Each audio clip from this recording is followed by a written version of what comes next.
Bonsoir, chère communauté, bonsoir tout le monde. Donc, nous allons recevoir ce soir Madame Houlia Bouzdira, l'autrice de Mon enfant est différent. C'est un témoignage percutant, un témoignage hors norme. Donc, j'espère que Madame Houlia Bouzdira soit là ce soir. J'espère qu'elle pourra se connecter, ainsi que la communauté. Donc, nous attendons que la communauté se joigne et puis on démarre le live.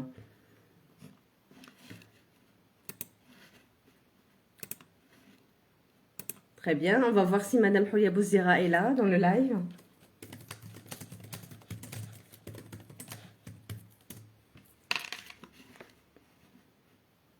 Très bien, donc je disais, c'est un coup de cœur ce mois-ci. Mon enfant est différent. J'ai lu donc ce livre en une journée et c'était un coup de cœur. Donc nous allons essayer de discuter ce soir avec l'autrice, la maman de l'héroïne, Ahlam. Et je pense que je ne peux pas m'exprimer, je ne sais pas comment m'exprimer, comment trouver les mots par rapport à toute l'endurance, par rapport à toute la souffrance que l'écrivaine Houlia Bouzdira a endurée. Sincèrement, c'est très très fort comme témoignage. Nous allons accueillir Madame Houlia Bouzdira ici en direct. J'espère qu'elle pourra se connecter. Alors, je ne sais pas qu'est-ce qui se passe, mais je n'arrive pas à rajouter Madame Houlia Bouzdira. Alors, Madame Houlia Bouzdira, si vous êtes là, essayez juste de demander, donc l'accès pour pouvoir accéder. Ou sinon, je vais, voilà. Si, je suis connectée. Je suis connectée, oui, oui.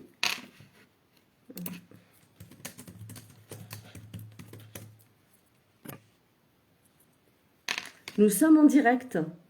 Madame Houlia Bouzdira, si vous êtes là, donc essayez de demander donc l'accès, la participation.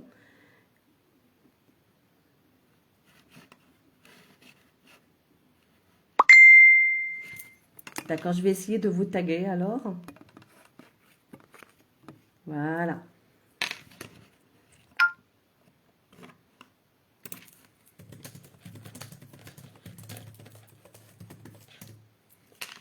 Bonsoir tout le monde, bonsoir à la communauté.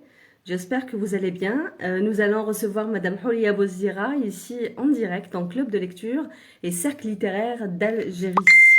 Donc nous allons discuter ce soir sur une thématique très particulière, une thématique très touchante dont on n'en parle pas beaucoup en Algérie. J'ai l'impression qu'on ne parle quasiment pas du tout. C'est l'handicap. Je crois que Madame Houlia Bouzdira est là. Nous allons la recevoir en direct. Alors,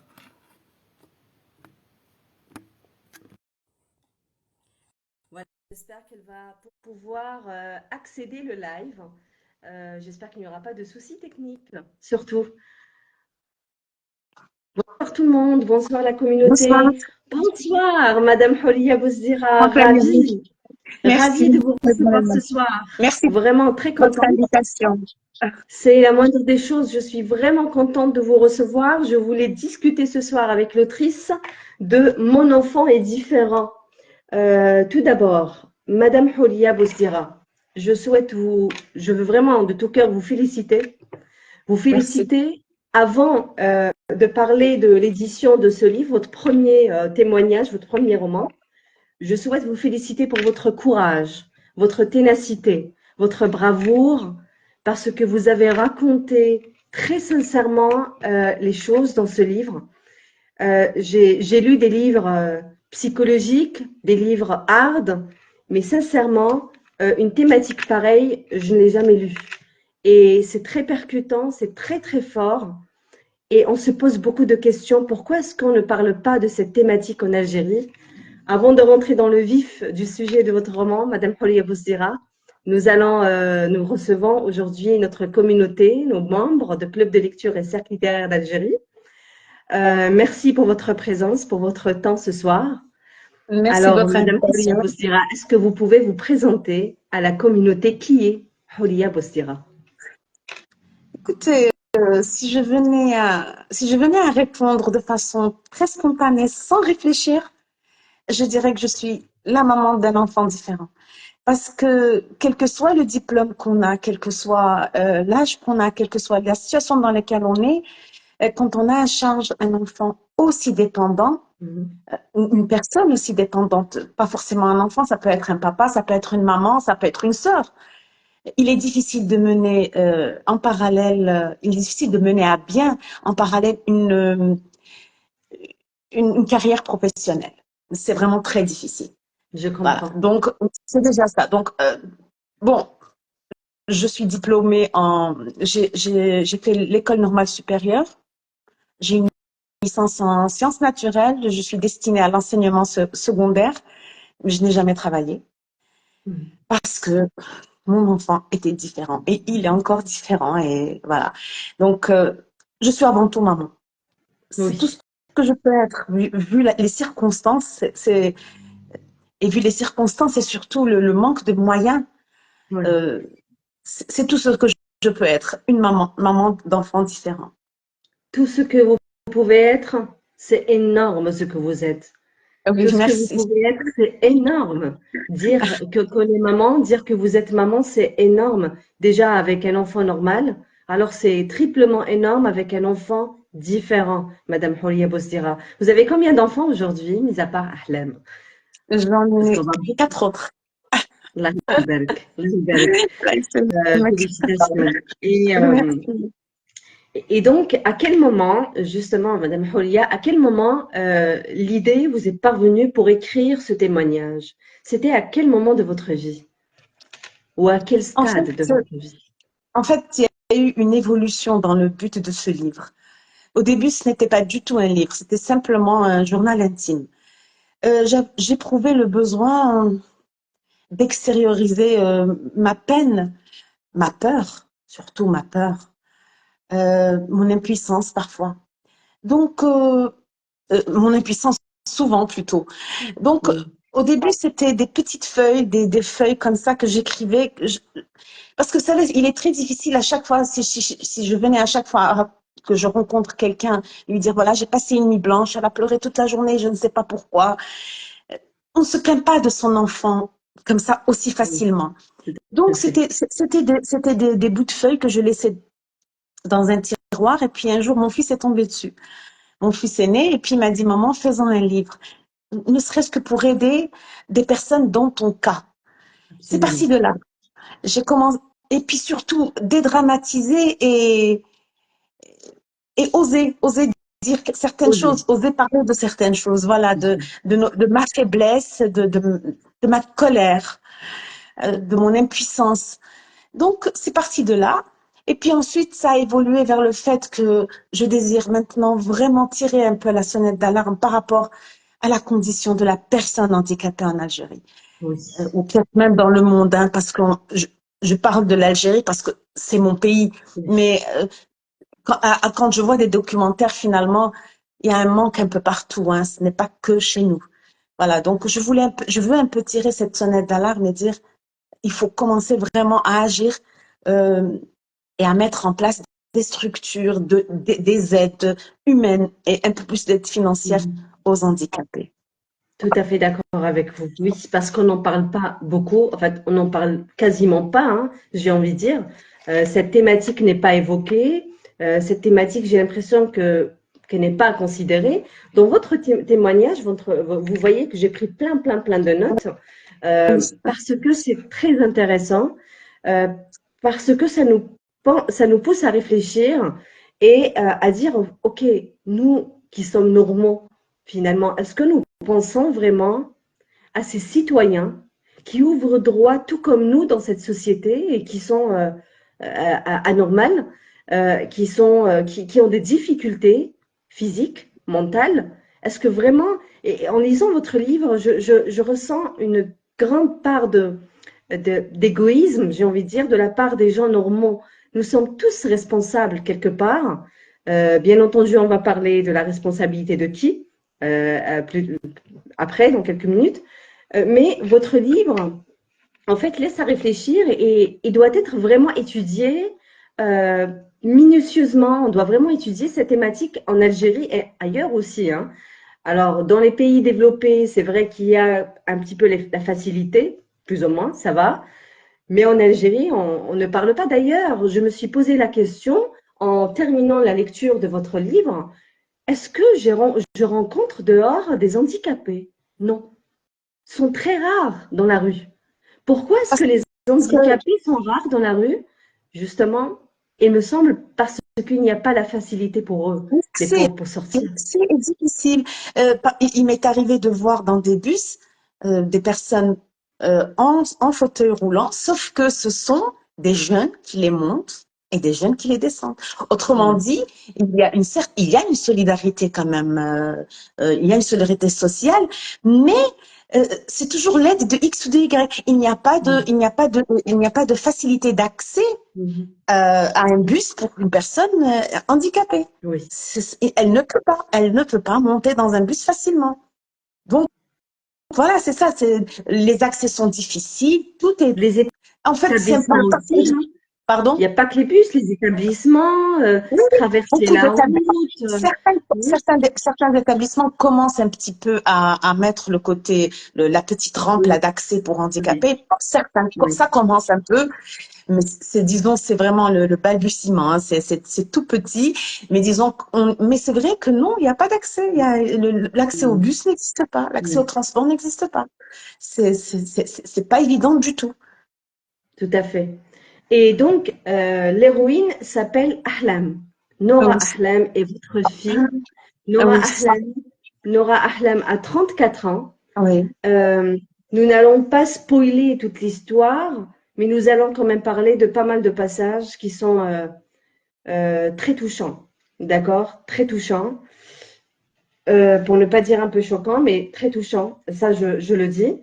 Alors, Ahlam est né, on peut dire normal, parce que vous commencez à parler dès sa naissance, hein. Le début du livre est raconté d'une façon. euh, Ahlam est né dans une voiture. Est-ce que c'est vrai? Est-ce oui, que c'est réel? Donc, elle est née dans la oui, voiture. Donc, oui. d'accord, Oui, d'accord. en fait, vous savez, tout ce que j'ai écrit, c'est un témoignage, tout est réel. La seule chose que j'ai changé, ce sont les noms de certaines personnes parce que je n'ai pas demandé la permission à ces personnes de Oui, raconter un peu leur histoire. Donc, par respect pour ces personnes que j'ai croisées au oui. courant de ma vie, de mamans d'autres enfants handicapés et même d'amis parfois ou de Mhm. parents. J'ai donc masqué un peu les noms et parfois changé certaines situations parce que je ne veux pas que les gens les reconnaissent. Oui, Ce n'est, voilà, mais tout est réel. Et c'est tout vrai est que j'ai réel. accompagné une voiture. Je n'ai pas eu le temps d'aller à Oui. l'hôpital. Et comment étaient les conditions, justement? J'allais dire de l'accouchement, mais ça a été fait aussi rapidement. Et ma question, puisque vous êtes là, les gens n'ont pas lu peut-être votre livre, est-ce que, ma question, parce que je me suis posé cette question dans le livre, est-ce que finalement Ahlam est tombée ou elle n'est pas tombée? Non, Je veux dire, non, non, non, elle n'est elle n'est pas pas tombée. tombée. D'accord. Non, non. Ça, j'ai C'est cette vrai certitude, elle n'est pas c'est tombée. vrai qu'Ahlam avait mis un certain temps pour pleurer, parce que généralement un enfant, enfin un bébé, dès qu'il sort, euh, il crie directement, c'est les cris. Et elle n'avait pas crié pendant 30 minutes, il me semble, c'est ça? Donc, 30 minutes après, Ahlam crie. Est-ce que, scientifiquement parlant, ce que les médecins vous ont dit, donc ça, ce n'est pas vraiment normal. C'est ça, parce qu'un enfant doit crier dès qu'il sort. Donc, c'est Oui. ça. Donc, elle a mis du temps. Non, en fait, quand un enfant ne crie pas à la naissance, en général, les médecins le secouent, on lui donne des tapes sur le fessier pour le faire crier. C'est l'oxygénation. Il faut absolument oxygéner rapidement le cerveau. Et il est vrai que Ahlam n'a pas crié. Son cerveau n'a été oxygéné qu'une demi-heure après. Et on me parle de souffrance néonatale. Elle a souffert à la naissance. Beaucoup de médecins mettent son état actuel sur cette situation, une Oui, souffrance néonatale. oui, Les souffrances néonatales, ce n'est pas forcément quand on accouche seul, quelque part, ça peut être même à l'hôpital, hein. Ce sont des choses qui peuvent arriver à n'importe qui. Voilà, donc moi, ça m'est arrivé. Je n'ai pas eu la présence d'esprit de la taper. Ça, c'est quelque chose qui me hante encore un peu aujourd'hui, parce que je me dis, si j'avais eu cette présence d'esprit, Elle serait peut-être aujourd'hui mariée, elle serait peut-être aujourd'hui maman. Je n'ai pas eu cette présence d'esprit. J'étais beaucoup plus jeune qu'aujourd'hui et je n'ai pas eu cette présence d'esprit. Oui, je comprends. Et ce n'était pas votre premier enfant, hein, elle avait déjà Oui, 2 frères aînés, c'est ça? oui, D'accord.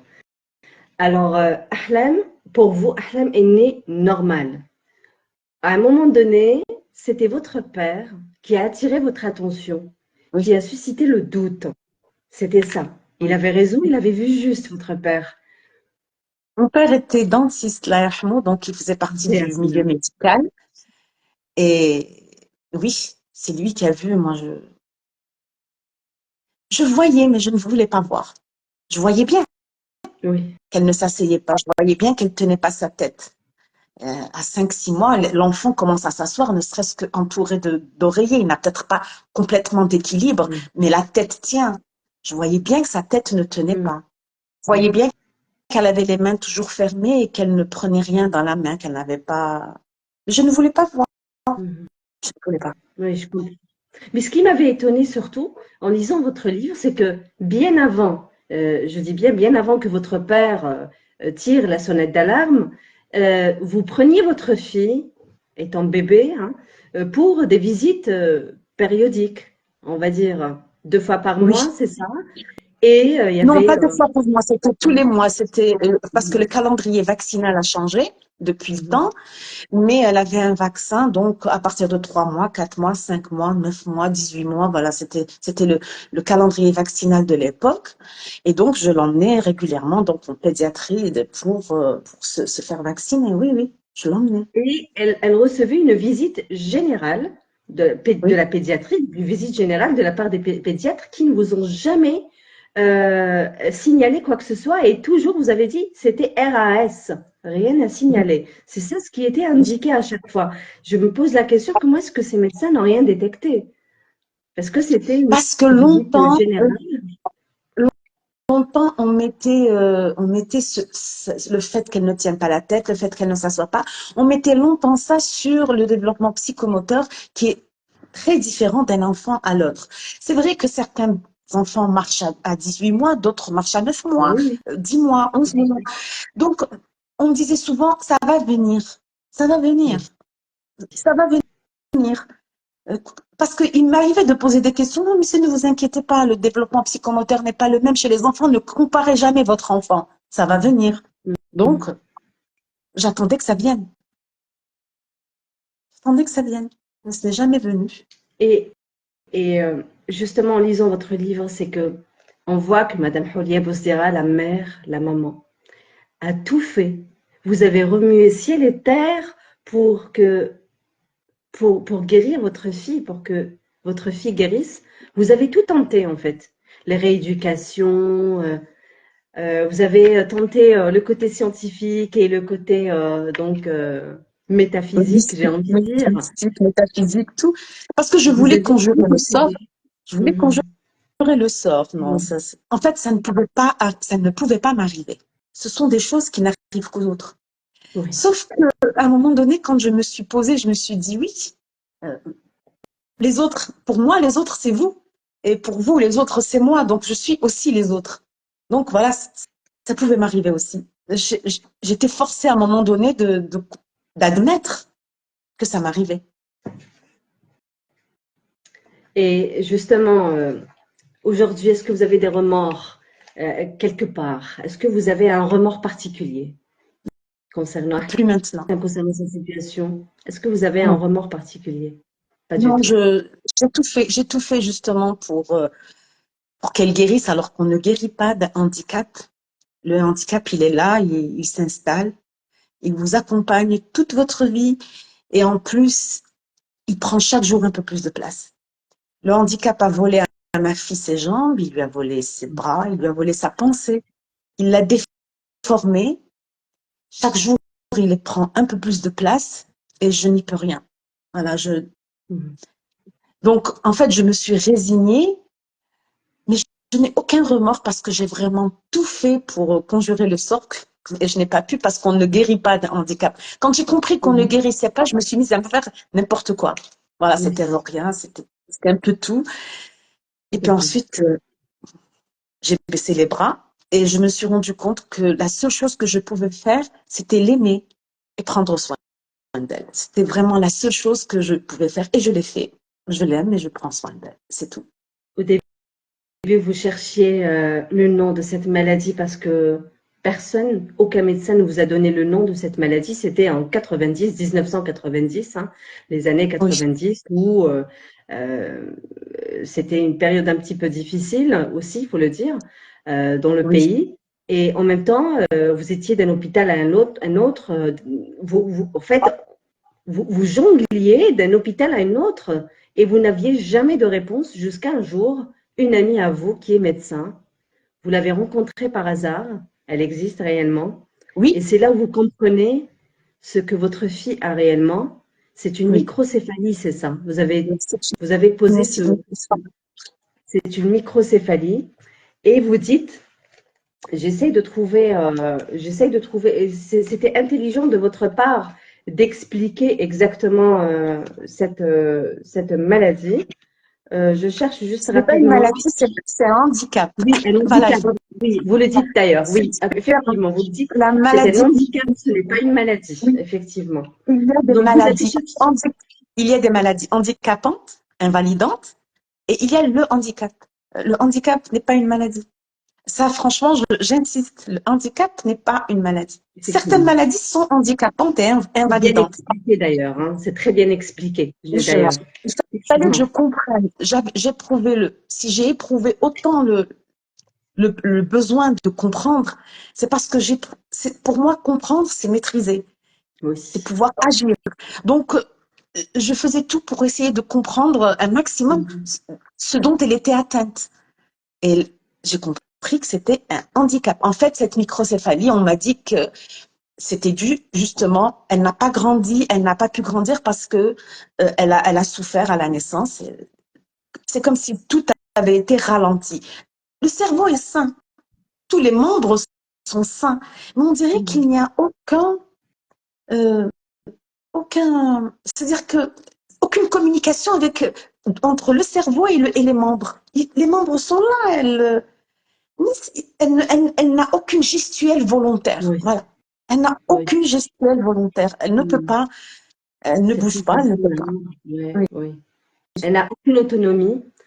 Lorsque aucune. vous avez appris exactement le nom de cette maladie, pardon, handicap, je me trompe encore, Oui, donc c'est un handicap vous découvrez, voilà, donc vous avez vraiment découvert microcéphalie, c'était nouveau pour vous, vous n'avez jamais entendu ça et vous rentrez, à l'époque il y avait Yahoo, donc il n'y avait pas Google, il y avait Yahoo à l'époque et on vit le moment avec vous, on vit cet instant, cette intrigue, on la vit vraiment avec vous lorsque vous tapez microcéphalie, deux points, non féminin, taille anormalement petite du crâne. Il s'agit d'une malformation d'origine génétique, le plus souvent transmise sur un mode euh, autosomique, c'est ça, récessif, caractérisé par un petit périmètre crânien, un retard intellectuel et une épilepsie sont souvent associés. Il n'y a pas de traitement. L'espérance de vie de ces patients ne dépasse pas 7 ans dans 99% des cas. 15% atteignent l'âge de la puberté entre 10 et 14 ans. Ils peuvent rarement atteindre l'âge adulte. Et pourtant, Ahlem a 34 ans aujourd'hui. oui. Elle a 34 ans. C'est pour C'est-à-dire ça que que c'est pour ça que je tire aussi la sonnette d'alarme. Parce que je me dis, en fait, l'espérance de vie a augmenté autant pour nous que pour ces enfants différents, que pour ces personnes différentes. Il se peut que je disparaisse avant elle. Et la question que je me pose, c'est que c'est deviendra-t-elle? ça. Il se peut que nous, toute sa famille, pas uniquement moi. Vous savez, un accident, ça peut arriver. Hein. Ça n'arrive pas qu'aux autres, justement. Alors je me dis, si on disparaît, elle va où? Qui va prendre soin d'elle? Je suis certaine que toute ma grande famille, mes cousines et tout, je les entends parler, même si elles ne sont pas là, vont me dire, t'inquiète, on est là. Mais non, non. Ma fille est algérienne Oui. à part entière. Je devrais, moi, pouvoir tous les soirs dormir en me disant, si je ne suis pas là demain, c'est à cet endroit qu'elle ira. Je voudrais qu'il y ait des institutions où il y a des médecins, où il y a des infirmiers formés pour prendre soin de ces enfants, de ces personnes. Parce que sinon, aujourd'hui, je dis, mon enfant est différent. Il y a des enfants qui disent, mon papa est différent. La maladie d'Alzheimer est une maladie invalidante, handicapante avec le temps. Ce sont des vies qui se cassent. Oui. J'avais une amie dont la maman est atteinte de la maladie d'Alzheimer qui a dû cesser de travailler. Alors, c'est un salaire en moins, c'est des difficultés financières. Elle me dit, Madame Boussira, si seulement il y avait un endroit où je peux la déposer le matin et la reprendre le soir. C'est tout. Elle ne veut pas abandonner sa maman quelque C'est pas part. la facilité. Comme moi, je ne veux pas abandonner mon enfant quelque part, mais je Tout à fait. voudrais tout de même qu'il y ait des institutions conçues pour ça. Il n'y a rien. On est toujours, les parents d'enfants handicapés ou les personnes qui prennent en charge une personne handicapée, on est toujours dans le système D. On est toujours dans la débrouille. C'est demande à la voisine, demande à la nourrice, demande à ta fille, demande. Non, non, non, c'est pas juste. Ce n'est pas Absolument. juste. Je Ce suis sont d'accord des avec vous. Algériens à part entière qui doivent avoir leur place comme vous et moi. Alors, Tout à fait. vous savez, à l'hôpital, je me dis, elle ne tiendra pas 2 jours. C'est aussi simple que ça. Parce qu'elle a vraiment besoin d'une attention constante. Oui, mais Euh, il n'y a même pas un centre dans toute l'Algérie, même pas un seul centre, rien. j'ai fait quelques recherches suite à la lecture de votre livre. Je vous remercie d'ailleurs. Vous avez suscité la curiosité en moi et je n'ai pas trouvé. Il n'y a pas de centre en Algérie euh, qui prend en soin justement ce genre de personnes handicapées, donc de jeunes handicapés. Il n'y a pas de centre pareil en Algérie. J'étais stupéfaite, j'étais étonnée et déçue.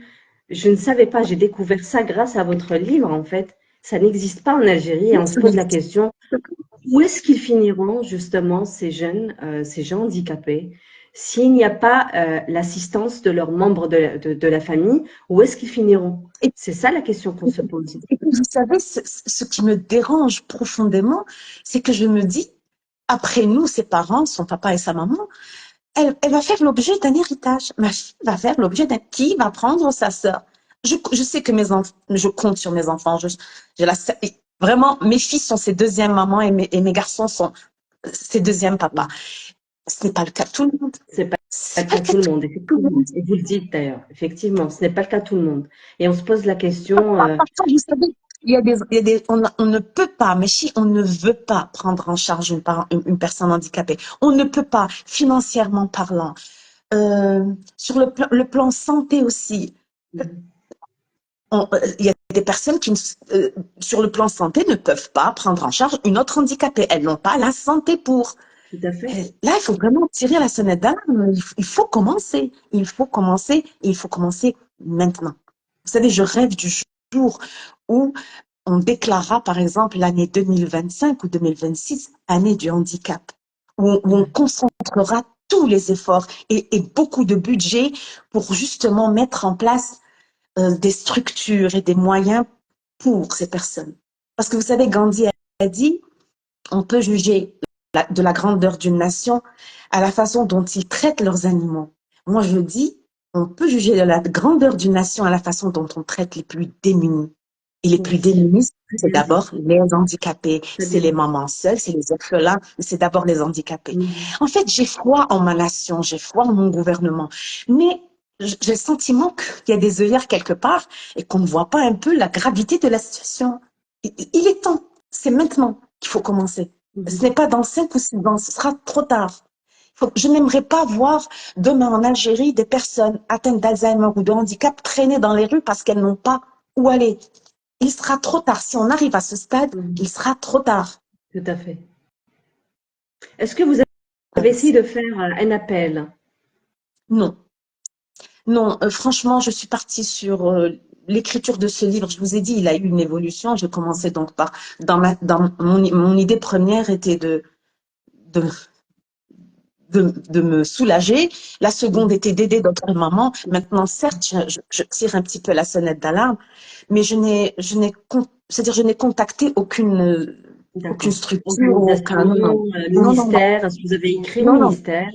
non, Non, non, jamais. non, jamais. D'accord. Ils savent qu'on Oui. existe. Ils savent que ces enfants existent, ils savent qu'on existe. Ce qui me choque, c'est qu'ils savent que ces enfants existent, que ces gens existent, mais quand je vois le traitement dans les guichets, le traitement au niveau des réceptions dans les hôpitaux, etc., c'est bien expliqué, mais il n'y a Oui. pas de considération. On ne parle même pas de considération, mais on parle de respect. Et là, je lis, parfois on traite ce genre de personnes de Mahboula, Ah oui. folles. Ah, C'est oui. très grave. Il y a Je des l'ai gens, entendu plusieurs fois. Vous savez, je préfère, hein, sincèrement, pour ne pas avoir mal d'abord et pour ne pas me disputer ensuite, je préfère mettre ça sur de la maladresse. Je dirais, ils sont maladroits. Ils sont maladroits. Merboula, que ça veut dire Merboula, franchement? Je ne savais pas plus tard que ça fait 2 jours, tous les ans, je suis obligée de justifier que ma fille est encore en vie pour qu'elle puisse bénéficier de sa pension. D'accord. oui. Habituellement, je donne un acte de naissance, une résidence et la photocopie de la carte d'identité. Cette année, je me suis retrouvée avec un dossier comme ça. Alors, on me D'accord. demande de justifier qu'elle n'a pas de registre du commerce. Je dis, comment voulez-vous qu'elle ait un registre du commerce? Il m'a dit, oui, oui, il y a des parents qui trichent et qui mettent des fonds, Je comprends, ils ont mis quelqu'un d'autre pour le voilà, business, oui. pour échapper au fisc. Bon, je me suis dit, ça passe. Après, il me dit, ramenez-moi un document du CNF comme quoi elle n'a pas de retraite. J'ai dit, je suis en vie et son père est en vie. Comment voulez-vous qu'elle ait une retraite? Ah, il m'a dit, Chouféa, ramenez-moi ce document, sinon je vais la sauter du système. J'ai dû vraiment prendre mon souffle, j'ai dû reprendre mon souffle pour ne pas lui voler dans les plumes. Vous voulez répondre quoi à ça?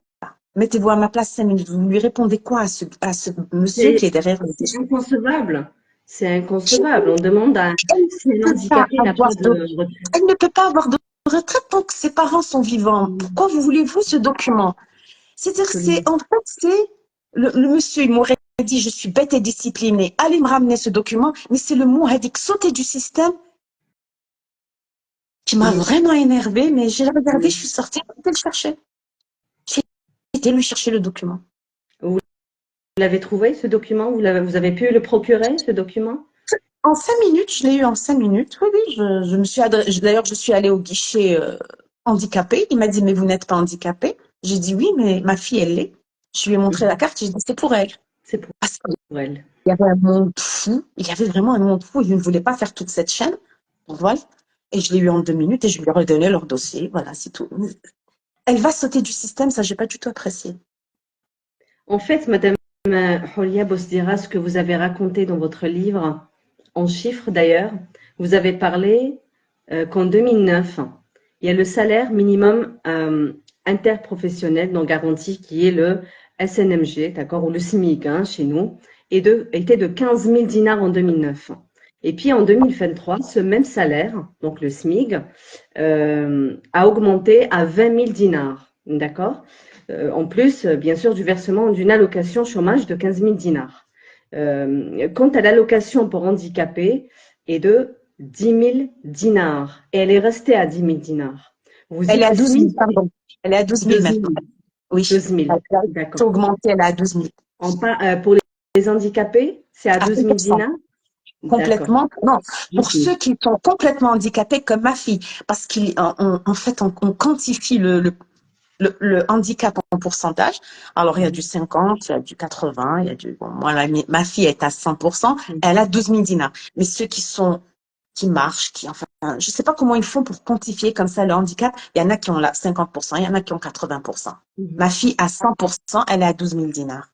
12 000 dinars, oui, à 100% d'handicap. Vous dites le SMIC est censé procurer à son bénéficiaire un minimum de revenus pour une vie décente, car il faut bien se dire que pour pouvoir vivre dignement, il faut un minimum de revenus. Pourquoi la pension des handicapés n'est-elle pas alignée au SMIC? Je suis tout à fait d'accord avec vous. Je me pose aussi cette question. Pourquoi est-ce que Alors, la pension des j'ai handicapés n'est pas alignée? oui, j'ai une petite idée sur la façon dont, parce qu'on dit que c'est une allocation. Allocation, ça veut dire aide. En fait, ce Mhm. n'est pas un salaire. Mhm. C'est une allocation, c'est une aide. D'accord, je suis bien d'accord, c'est une allocation. On compte sur qui pour le reste? On compte sur qui? C'est-à-dire que on vous aide avec ça, mais il doit y avoir un autre revenu à côté. Il y a des parents qui sont dans des situations financières catastrophiques. Il y en a qui ont des retraites de 30 000 dinars et qui ont encore d'autres enfants. Il faut bien comprendre que celui qui prend en plein fouet, mais de plein fouet, hein, la crise, c'est cette personne différente. Parce que 12 000 dinars, on va partager ça en 30, ça fait à peu près 400 dinars jour. Retirer environ 100 à 150 dinars pour les couches. Ça, c'est les couches. C'est le minimum. Hein. J'ai rencontré une fois une maman qui, faute de moyens, ne changeait son garçon, c'était un garçon, qu'une fois toutes les 24 heures. Vous imaginez? C'est même pas la peine de donner des détails. C'est énorme. C'est énorme. Voilà. Donc, partant de là, est-ce qu'on peut vivre avec 400 dinars? En retirant les couches, ça fait environ 300 dinars. Est-ce qu'on peut, ou 250 carrément, quand on le change 3 fois, parce que c'est environ 50 dinars la couche. Est-ce qu'on peut vivre avec cette somme? Ces personnes différentes ont des besoins différents et très onéreux. Pour prendre le cas de ma fille, puisque c'est un cas que je maîtrise, les personnes qui sont alitées sont très sujettes aux infections urinaires et surtout au cauchemar qui est les escarres. D'accord. Pour venir à bout d'une escarre, c'est le cauchemar. Alors, il faut de la gaz stérile, il faut de la bétadine et il faut surtout des crèmes anti-escarres qui ne sont pas prises en charge par la sécurité sociale. Elles ne sont pas remboursées. Elles font entre 600 et plus de 1000 dinars. 30 grammes. Un petit tube de 30 grammes. Je vous laisse faire le calcul. Madame Houria Boussira, excusez-moi. Ça, c'est les aléas du direct aussi. J'ai un truc très urgent, un petit appel là, très urgent. On a besoin de moi très urgent. Je vous laisse continuer, répondre juste à Madame Slimani qui vient d'écrire dans le commentaire. Est-ce que vous voyez les commentaires? Madame Warda Baziz Chérifi qui a aussi écrit un truc intéressant. Effectivement, il n'y a pas un handicapé dans une famille algérienne. D'une façon ou d'une autre. Donc, et je reviens dans un tout petit moment. Vous êtes en direct. Vous êtes en direct. Il n'y a pas de souci. Alors, j'ai beaucoup d'admiration pour vous, cette dame mère et auteur. Bel ouvrage. Merci beaucoup, Madame Slimani. Alors, il n'y a pas une famille en Algérie qui n'a pas un handicapé moteur ou mental parmi ses proches, ses voisins, et pourtant la débrouille est la seule arme de survie. En effet, c'est tout à fait ça. Nous sommes toujours dans le système D, toujours dans la débrouille. Pour parler de ça, justement, pour donner son bain à ma fille, d'ailleurs, je le décris aussi dans le livre, vu qu'elle ne peut ni se mettre debout, ni s'asseoir, je la mets sur, comment dirais-je, vous savez, l'appareil avec lequel on soulève les malades. J'ai perdu le terme. Et ça, c'est quelque chose qui m'affecte beaucoup. Parce que il n'y a toujours pas de matériel. Des baignoires pour handicapés, ça existe dans les autres pays, mais pas chez nous. Et pas que, hein. La chaise roulante qu'elle a, elle n'est pas adaptée à son handicap. C'est vraiment le parcours du combattant tous les jours. Mais on s'habitue quelque part. Et Dieu merci, l'habitude est là, parce que sinon, ce serait vraiment infernal de ne pas pouvoir s'habituer à ce genre de situation. Alors, vous répondiez à Madame Warda Baziz, c'est ça? Oui, oui, elle a dit qu'on est toujours dans le système D. C'est vrai qu'on est toujours dans le système D. Parce que je disais que comme il n'y a pas de baignoire en Algérie spéciale pour handicapés, je donne son bain à ma fille sur, j'ai oublié le terme, je l'ai perdu. Vous savez, avec la planche avec laquelle on soulève les malades, j'ai complètement oublié le terme, je l'ai perdu. En fait, et ça, c'est c'est comme un brancard. Hein. Voilà, exactement. C'est le terme que je change de chercher. Un brancard. Comment est-ce que vous l'avez décrit dans votre livre? Excusez-moi, ça m'a choqué. Comment est-ce que, avec toute ouverture, avec toute aisance, même si c'est choquant, vous l'avez dit, comment est-ce que vous donnez justement le bain à votre fille? À chaque fois qu'elle prend le bain, vous mettez ce brancard dans la baignoire, en fait, Au-dessus de la baignoire. au-dessus, exactement. Et à chaque fois, vous pensez à autre chose, je n'ose même pas le dire d'ailleurs. Et C'est c'est-à-dire, vraiment ce que je ressens. oui, c'est ça ce C'est que vous vraiment ce que ressentez. je Vous êtes ressens. très courageuse, Madame Holia Bozira, en décrivant parce que vous avez, c'est-à-dire que il n'y a pas eu de filtre hein, dans ce livre. Ouais. Il n'y a pas eu de filtre. Vous avez tout dit. Vous avez tout raconté par rapport aux difficultés, extrêmes difficultés de votre fille. Et franchement, je vous remercie parce que je pense que certains qui ont des difficultés pareilles, peut-être un autre parent n'aurait pas eu le courage de raconter un petit peu l'intimité même, vous l'avez raconté. Et je Oui, vous remercie pour cette sincérité.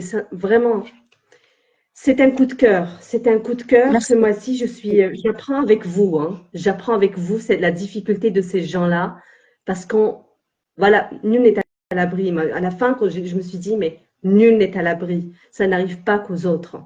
Non, ça n'arrive pas qu'aux autres. Et puis, vous savez, ce qui me réconforte juste un tout petit peu, c'est que je me dis, ma fille n'a jamais marché. Elle ne peut pas être triste de ne pas pouvoir marcher. Elle ne sait pas ce que c'est. Le pire, c'est quand il y a des enfants ou des personnes qui valident et qui, suite à un accident, deviennent invalides. Je crois que c'est encore plus dur à vivre. C'est ça. Parce qu'il y a des moments où je me demande, je me pose la question, je me dis jusqu'à quel point elle est consciente de ce qu'elle est, de comment elle est. Parfois, vous savez, quand je m'agite devant elle, quand je fais le ménage, je fais à manger, je m'agite devant elle, elle sourit. Je me dis, elle doit se dire, mais qu'est-ce qui lui prend celle-là, tourner comme ça dans tous les sens? Pourquoi elle s'agite comme ça? Donc, le fait le fait qu'elle ne soit pas vraiment consciente me réconforte. Je me dis, elle ne souffre peut-être pas. Ça Oui, aurait été si pire vous si elle dites en avait même temps marché que un jour. Ça aurait été pire si elle avait marché un jour et que puis qu'à un moment donné, elle ne puisse plus marcher. Ça aurait été vraiment pire. oui. Donc, dans ce sens, ça me réconforte un peu. Je me dis, elle est née, elle n'a jamais connu d'autre situation que celle dans laquelle elle est encore aujourd'hui. Et justement, vous parlez dans toutes les difficultés qu'Ahlam a eues. Vous parlez, ce qui était choquant, il y a plusieurs phases, mais le jour du décès de votre père, paix à son âme, Ahlam a réagi. Et là, j'avais Oui, la chair de poule. J'ai flippé. Je me suis dit, mais comment vous l'avez décrit, c'est que elle a crié fort, haut et fort. Elle a ressenti le départ de ce grand-père. Et vous vous posez la question, vous vous posiez la question, qu'est-ce qu'elle a pu ressentir? Elle ne peut pas s'exprimer, mais elle a ressenti quelque chose. oui. Au moment de le sortir, elle a vraiment crié. Du reste, tout le monde s'est retourné. Certains pensaient que c'était sa fille. Je disais non, c'est sa petite fille. Euh, je sais pas ce qu'elle a vu. Je ne sais pas. Et vous savez, il y a beaucoup de points d'interrogation avec Ahlam. Par exemple, parfois, le soir, au beau milieu de la nuit, elle rit. Ça m'amuse parce que je me dis, pourquoi elle rit à minuit? Pourquoi elle rit à 2 heures du matin? Puis je me dis peut-être qu'elle a rêvé. Je ne la dérange pas. Je ne vais pas vers elle. Je n'allume pas. Ça me réveille, certes, mais je ne la dérange pas. Je me dis peut-être qu'elle a rêvé, peut-être. Donc ça, en fait, son petit monde reste son petit monde. Il y a beaucoup de choses que je ne m'explique pas, que je ne peux pas m'expliquer, vu qu'elle ne parle pas. Tout à fait. Madame Slimani Daoudi, Fatma Zora a dit le fait de souffrir pour deux fait de vous une femme extraordinaire. Rabbi Maak, Madame Bouzdira. Alors, Oui, s'il vous plaît, pas trop de commentaires parce que j'ai l'alarme facile. oui, je comprends, je comprends. On va Donc, essayer voilà. le but, oui, le but aujourd'hui, Madame Holia Bosdira, c'est de faire, c'est-à-dire de parler de cette thématique dont on Oui, parle très peu en Algérie, il faut le dire, hein, et surtout de faire transmettre un message particulier aux ah autorités, oui, aux personnes compétentes pour oui. pouvoir faire quelque chose.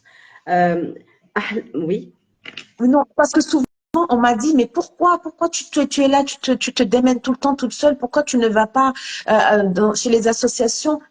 Vous savez, je refuse. Ma fille a une carte d'handicapé. Donc, elle existe dans un fichier. Ma fille elle est dans une liste d'handicapés, elle bénéficie d'une pension. J'estime que c'est aux autorités à me contacter. tout à fait. Je rêve du jour aussi où on tapera à ma porte, où on me dira, Madame, de quoi a besoin votre fille? Est-ce qu'elle a besoin de couches? Quelle est la taille de la couche? Je rêve du jour où on me dira, voilà votre quota de couches. Voilà. Est-ce que la chaise roulante est adaptée? Est-ce qu'elle a besoin d'un matelas anti-escave? Oui, Je suis chanceuse quelque part parce que il y a son papa et il y a ses frères qui travaillent pour elle. tout à fait. Tout le monde n'a pas cette chance. Tout le monde n'a pas cette chance. Je ne me regarde pas le nombril, donc tout le monde n'a pas cette chance. Il y a des parents qui ont 2 enfants handicapés. Personne ne tape à leur porte. Personne ne leur donne une couche. Personne ne leur donne un matelas anti-escar. Personne, rien. Ils sont livrés à eux-mêmes. Tout à fait. Et Et puis, on ne sait pas. il y a des Oui. parents, il y a des mamans qui vont dans des associations. Ah, madame, aujourd'hui, on n'a pas la taille de votre enfant. Alors, elle a laissé son fils, je ne sais où, ça fait je ne sais où. Elle a fait je ne sais combien de trajets pour arriver au niveau d'une association et s'entendre, parce que les associations fonctionnent au don. Parfois, on leur donne des couches S, parfois, on leur donne du L, parfois, on leur donne du M. Et le jour où cette maman s'adresse à une association, non, on n'a pas de S, on n'a que du M. Et c'est des couches qui ne sont pas adaptées à son enfant. C'est Illogique. Ce n'est pas normal. Ce n'est pas. J'ai envie de dire, ça manque d'humanité. Franchement, en lisant ce livre, je me dis, mais finalement, ça manque d'humanité dans notre pays. on a vraiment. Pourquoi j'irai moi taper aux portes? Non, non, non, je refuse. Je ne l'ai jamais fait, je ne le ferai jamais. Je ne veux pas. Ahlam ne mange pas n'importe quoi. Ahlam ne peut Elle ne pas va, manger n'importe quoi. non, Ne peut elle pas ne manger mâche pas. pain, d'ailleurs. Elle mâche pas. Elle ne Ma mange fille n'a pas non, elle n'a pas le réflexe de la pas. mastication. Elle a tout juste le réflexe de la succion. Elle suce tout. Donc obligée de tout râper, de tout Tout moudre mixé, finement. tout, Voilà, oui, tout écrasé, voilà, oui, je voilà. comprends. Oui. Et vous avez essayé un jour, par énervement, de dire, ma fille est normale, je vais lui donner à manger un plat comme nous tous. Et vous avez préparé un bon plat de riz. Vous lui avez donné du riz et Ça s'est très mal terminé. ça, ouais, c'était un cauchemar, hein. C'était un cauchemar. Oui, c'est une continuité. Oui. En fait, dans mon déni ou je sais pas, c'est du déni enfin, c'est du déni, oui, c'est du déni. J'ai essayé de lui donner à manger comme nous. Une fois, je l'ai lâché sur son physiobol. Je voulais absolument qu'elle se rattrape avec les mains. Sauf que ses mains elle n'arrivait pas à les commander, donc elle s'est complètement pris par terre sur la figure. Là, j'ai regretté. Là, c'est quelque chose que j'ai regretté. Ce geste, je l'ai regretté. Bon, elle s'est pas vraiment fait très très mal, mais elle s'est fait mal quand même. Elle a eu un petit bleu là au visage. J'avais le sentiment qu'en essayant de pousser les limites, j'arriverais à quelque chose. Non, non. Vous voulez vraiment pousser le destin, vous vouliez que votre fille soit normale, vous vouliez tout tenter et vous dites à chaque fois, il ne faut pas lâcher prise, il faut avoir le courage, il ne faut pas lâcher, ça va changer. Vous pensiez vraiment, vous y croyez vraiment en Oui, fait. oui, oui, oui, oui, oui. C'est peut-être ça m'a, qui m'a permis, je sais pas, je me suis acharnée, oui, oui, je me suis acharnée. Je me suis acharnée sur tous les plans. Je me disais, plus je ferai de rééducation, plus elle marchera vite, non. Parce que quand on m'a donné le diagnostic, j'avoue qu'on m'a dit tout de suite, c'est incurable. Oui, Le mot incurable, moi, je l'ai occulté. je comprends. Non, je ne voulais pas. Ça ne pouvait pas m'arriver. C'est quelque chose qui ne pouvait pas m'arriver à moi. Je ne voulais pas. Au début, vous n'avez pas accepté, hein, parce que c'est vrai déjà avoir déjà deux garçons normaux, en bonne santé. Donc, vous n'avez Oui, pas pensé une seule seconde que Ahlam n'était pas normal. non.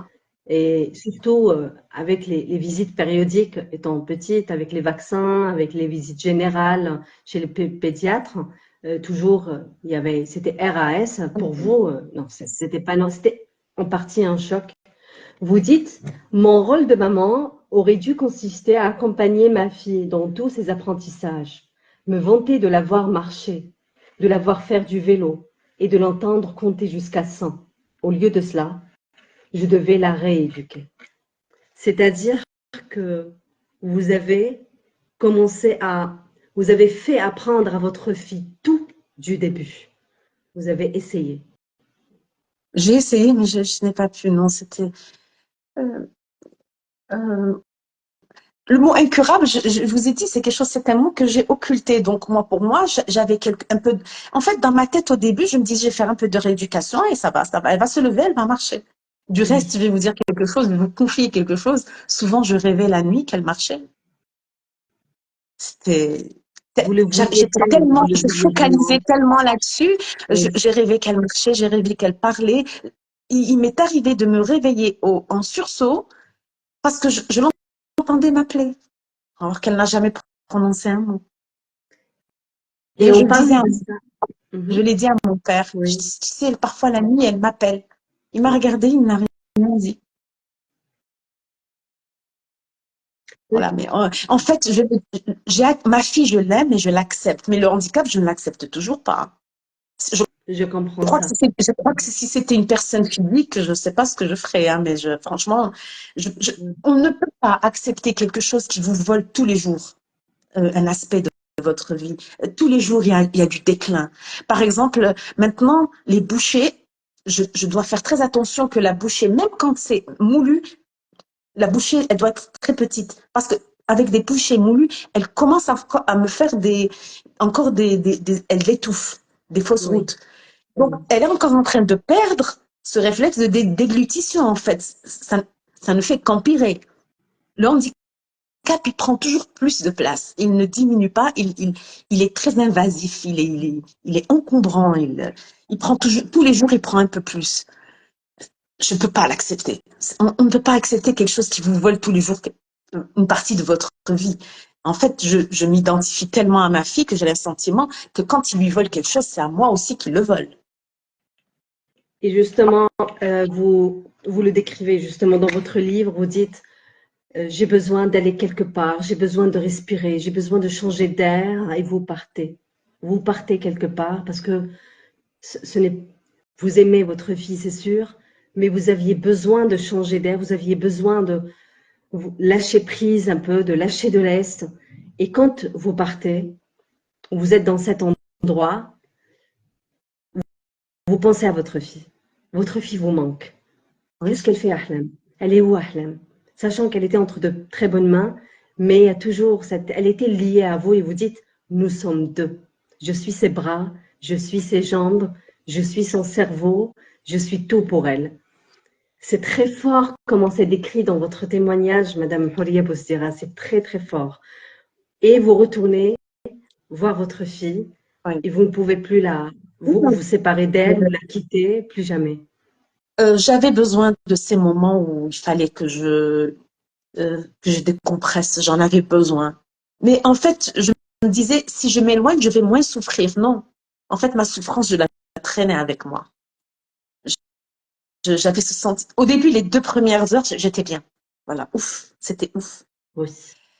Mais très vite, la culpabilité qui reprend le dessus, mais je l'ai abandonnée, je l'ai laissée. Qu'est-ce qu'elle fait? Est-ce qu'elle a dormi? Est-ce qu'elle a mangé? Est-ce qu'elle n'a pas pleuré? Je revenais, elle était très bien. Elle était... D'ailleurs, ça me fait rire parce que Oui. parfois, quand je m'absente, quand je reviens, elle me regarde. Quand je m'absente longtemps, hein, par exemple une semaine, longtemps, ça peut pas être plus qu'une semaine. Elle me regarde et puis elle me sourit, puis ensuite elle détourne le visage, l'air de dire tu m'as laissé. Oui. Là, ça, c'est Ça, comme ça. les Moi, en tout enfants cas, font ça. c'est comme ça que je Oui. l'interprète, parce que j'interprète un peu ses gestes et c'est comme ça que je l'interprète. Et je lui fais des câlins et tout pour l'amadouer un petit peu pour qu'elle me pardonne d'être Oui. partie. Voilà. Oui, c'est très beau. C'est très beau. Et ce que vous dites, c'est que Ahlam ne parle pas. Non. Ahlam ne s'exprime pas, ni verbalement, ni par les gestes. Vous n'arrivez pas à comprendre quand elle veut dire quelque chose. Et pourtant, elle s'exprime quand même lorsque vous racontez une scène qui s'est passée pendant l'Aïd. Et lorsque vous lui avez mis une belle robe, des Oui. barrettes, des chaussures, etc. Et un jour, vous étiez avec des invités, vous entendez des cris et des pleurs. C'était Ahlam qui criait, c'était Ahlam qui pleurait. Pourquoi? elle avait des cheveux défaits. Il y avait une petite nièce, une Oui. petite cousine à Ahlan qui lui avait ôté toutes ses barrettes. Et là, Ses barrettes malgré étaient très jolies. Elle a été jalouse, elle lui a tout enlevé. oui, Oui. et vous avez aimé ce moment, vous avez apprécié. À un moment donné, je me suis retrouvée malgré toute tous ces mots durs, crus que vous avez mentionnés ici, toute cette vérité, mais j'ai rigolé ici. Je me suis dit, mais oui, finalement, elle comprend. Elle comprenait que ces barrettes, ce sont à elle, ce sont ses C'était barrettes à elle. Donc, pour vous, c'était une satisfaction, c'était un petit triomphe, on va dire. oui, parce que en fait, non seulement parce que j'ai compris qu'elle avait compris, mais en plus parce que à ce moment-là, c'est une enfant comme les autres. Les Oui. autres la jalousent. Sa nièce, sa cousine plutôt, l'a jalousée. Elle était jalouse de ses barrettes, elle était jalouse de sa petite tenue. Donc, quelque part, c'est une enfant comme les autres qu'on jalouse. Voilà, pour moi, c'était ça. Ma fille, à ces moments-là, elle est comme les autres. Voilà, il Elle y a est comme les d'autres autres. enfants qui l'envient. Elle a Elle est enviée. elle réclamait, voilà, ses Voilà, barrettes en ce criant, qui en lui pleurant. appartenait. Oui. Tout à fait. Et il y a des cas comme ça, il y a des cas comme ça, des cas joyeux, hein, parce que c'est vrai que c'est dramatique comment c'est raconté, cet handicap, comment il est raconté, mais en même temps, il y a de la douceur quand vous parlez de ces A. Ah oui. Alors, Ahlan ne parle pas, mais elle prononce deux choses. Non, plutôt trois. Donc, elle dit ah quand elle est contente, quand elle voit son père rentrer du travail ou ses frères et sœurs rentrer de l'école, elle retrouve donc elle est joyeuse. Elle dit ah trop, très court quand elle a mal ou quand elle Oui. a faim. Là, vous Oui. comprenez. Il y a un autre ah que vous n'avez jamais compris en fait. Oui. Ah, C'est là, son ah à elle. oui, oui, il y a des moments des ah où C'est son que je ah, n'arrive pas à comprendre mais à et travers les à A, déchiffrer. vous comprenez ce qu'elle veut dire. Est-ce qu'aujourd'hui, elle a développé quelque chose, mis à part ces trois A? Est-ce qu'elle dit quelque chose? Est-ce que peut-être elle Non, arrive à prononcer? Toujours non, pas. non, non. Des réactions Non, en avec fait, des yeux, peut-être?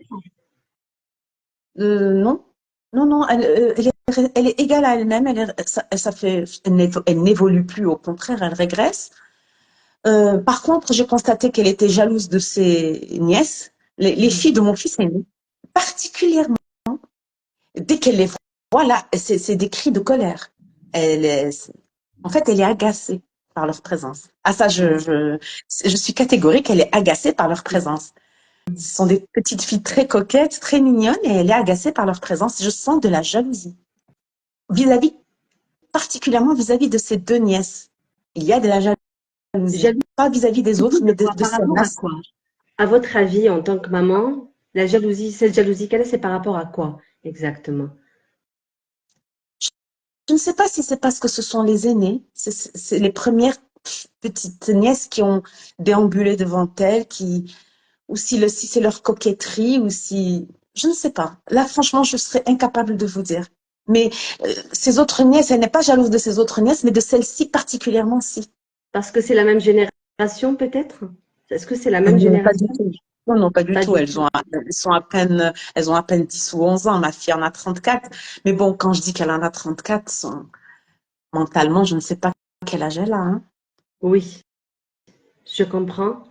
Un truc qui m'a aussi bouleversée lorsque vous racontez, je me suis posé la question, qu'est-ce qu'elle a dû ressentir Ahlam, Nora Ahlam, à ce moment-là, lorsqu'il y avait un bébé dans la famille, donc une personne a eu un nouveau-né, Oui, et c'est d'habitude, ça. Ahlam, quand elle voit de nouvelles têtes, elle crie.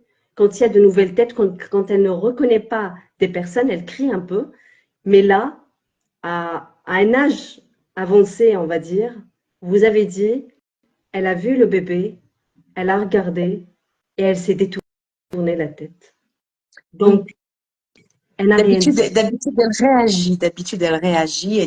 Donc, elle bouge, elle crie un petit peu. Elle manifeste un petit peu sa joie. Là, la dernière née dans la famille, c'est ma petite fille, la dernière.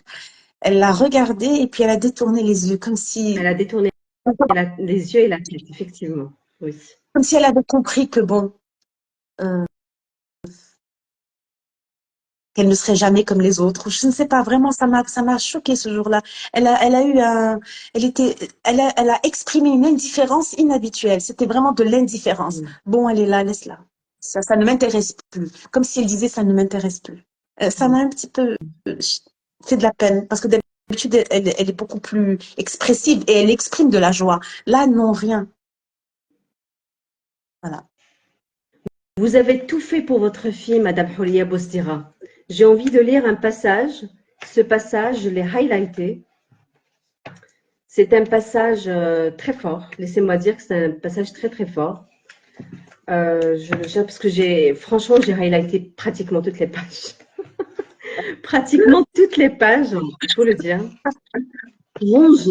Rongée par le remords, je me suis volontairement plongée dans un mysticisme profond. Un mysticisme à toute épreuve, d'une part dans un but de repentir, d'autre part dans le but de voir un miracle se produire.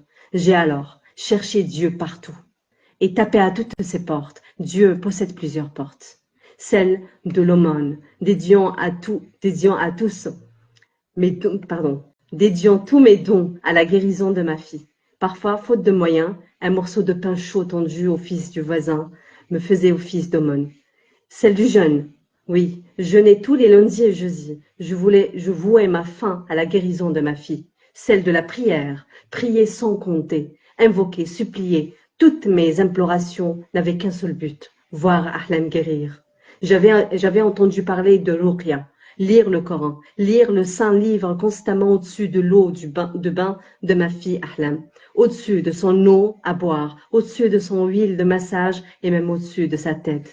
Prononcer les mots saints, bénissez, protégez, sacrés, lire le Coran en toutes circonstances, lire pour se rapprocher de Dieu, lire pour implorer son pardon, lire pour éloigner le djinn, lire pour éloigner le mauvais œil, lire pour qu'un miracle se produise. Je reproduisais ce scénario toute la journée et tant pis, c'est Ahlam dans son impatience pleurait. Elle devait attendre. Elle devait attendre que j'ai lu sur son lait 7 fois différentes sourates. Et si j'avais des doutes sur le nombre de fois que je venais de lire l'une ou l'autre des sourates, eh bien, je recommençais tout. Ahlam avait beau s'égosier, je n'en tenais pas compte. Je faisais cela pour son bien. Ma vie n'était plus que rituel religieux. Dans un premier temps, je me suis sentie bien.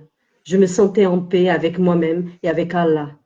Plus que j'en faisais, plus j'éprouvais le besoin d'en faire plus. À la ruqya, j'ai rajouté les doigts pour ne pas lésiner.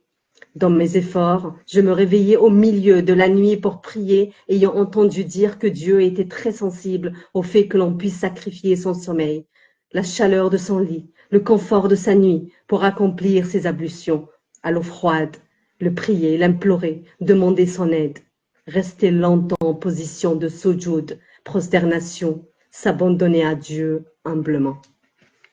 Waouh! Oui, Waouh! ça, je l'ai Waouh! vécu. C'est, Très disons que fort. c'est fort. Dieu merci, c'est tout ça est derrière moi maintenant. Je suis Yes. beaucoup plus sereine. Euh, j'ai compris que tout ce que je pouvais faire, c'était de prendre soin d'elle, de l'aimer, lui donner beaucoup d'amour. Euh, Alhamdulillah. Vous savez, il y a une phrase salvatrice que je dis souvent, Alhamdulillah ala ma'tani wa alhamdulillah ala man hal. Oui. C'est comme ça. Ça m'apaise.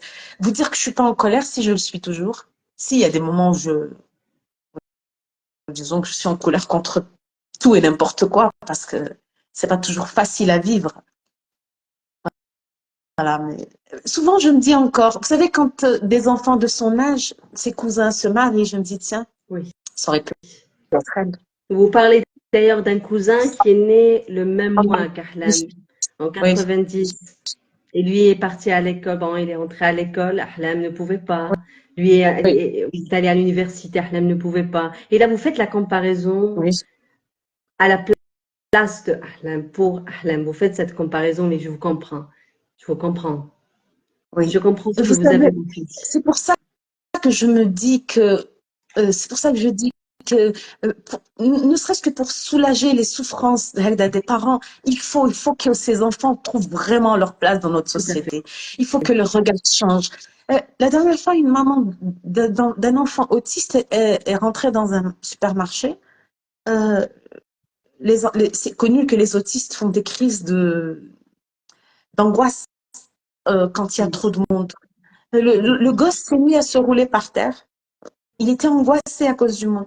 Et vous voyez pas qu'il y a une dame qui passe et qui dit, mon Dieu, ce qu'il est mal élevé. ah, d'accord. Simple, la dame Oui, a laissé le chariot plein et elle a pris oui, son fils, elle est sortie. Faut arrêter là, faut vraiment arrêter. Et surtout, le regard, mon Dieu, on est là, on est suivi du regard. Il faut arrêter. Je veux passer inaperçu. Voilà. Je voudrais, quand je sors avec ma fille, que personne ne me regarde, que personne ne la regarde, oui, qu'on claque pas des dents, qu'on n'essaie pas de lui donner de l'argent. tout à fait. Être Tout comme à tout le monde. Ça devient le Une parcours du citoyenne, combattant. une Quand on citoyenne. sort, Tout à ça fait. devient une marque de sortir. Elle a besoin de sortir, je la sors. Mais c'est-à-dire que avant de sortir, je m'arme de patience. C'est une carapace que je me mets juste pour éviter le regard des gens et les réflexions. Mais il faut arrêter. Il Tout faut à fait. arrêter là. Je ne veux pas faire pitié. Je ne veux pas C'est ça susciter de ce que je pitié. voulais dire. Exactement. Il n'est pas question de pitié là, hein. Il Il n'est n'est pas pas question question de de pitié, il est pitié. question d'aide, d'aide humaine. Voilà. Il faut vraiment Il est qu'il y ait question une de aide humaine. structure. Tout à D'ailleurs, fait. quand il y a des personnes qui ont lu mon livre et qui m'ont parlé en privé, qui me proposaient leur aide, j'ai dit non, faut arrêter, hein. C'est pas un livre. C'est pas une demande d'aide. Ce n'est pas, non, non, je ne tends pas la main. C'était pas du tout le but du livre. Mais ça part d'une bonne intention. Il faut tout de même pas dénigrer les gens ou, ça part d'une bonne intention. C'est pas le but. Mhm. Mon but, C'est un enfin, appel. je voudrais, pardon? C'est un appel que vous faites. C'est un C'est appel, aussi voilà, c'est un appel. c'est un Je appel que tire vous la faites. sonnette d'alarme, voilà. Penchez-vous sur le cas de ces personnes. Il faut vous pencher sur le cas de ces personnes. Il faut bien se dire que ça n'arrive pas qu'aux autres.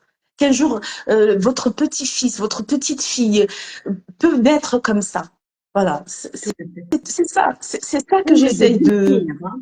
Ou Ou le devenir. peuvent le devenir. Les maladies Exactement. neurodégénératives sont en recrudescence. Exactement. Donc, Vous Alzheimer avez fait évoqué, des ravages. tout à fait, vous avez évoqué, Madame Holia Bossera, et je vous remercie d'ailleurs, vous n'avez pas été égoïste. Vous n'avez pas parlé uniquement de Ahlam ou le cas de Ahlam. Vous avez parlé d'autres cas de handicap, en fait, d'autres handicaps.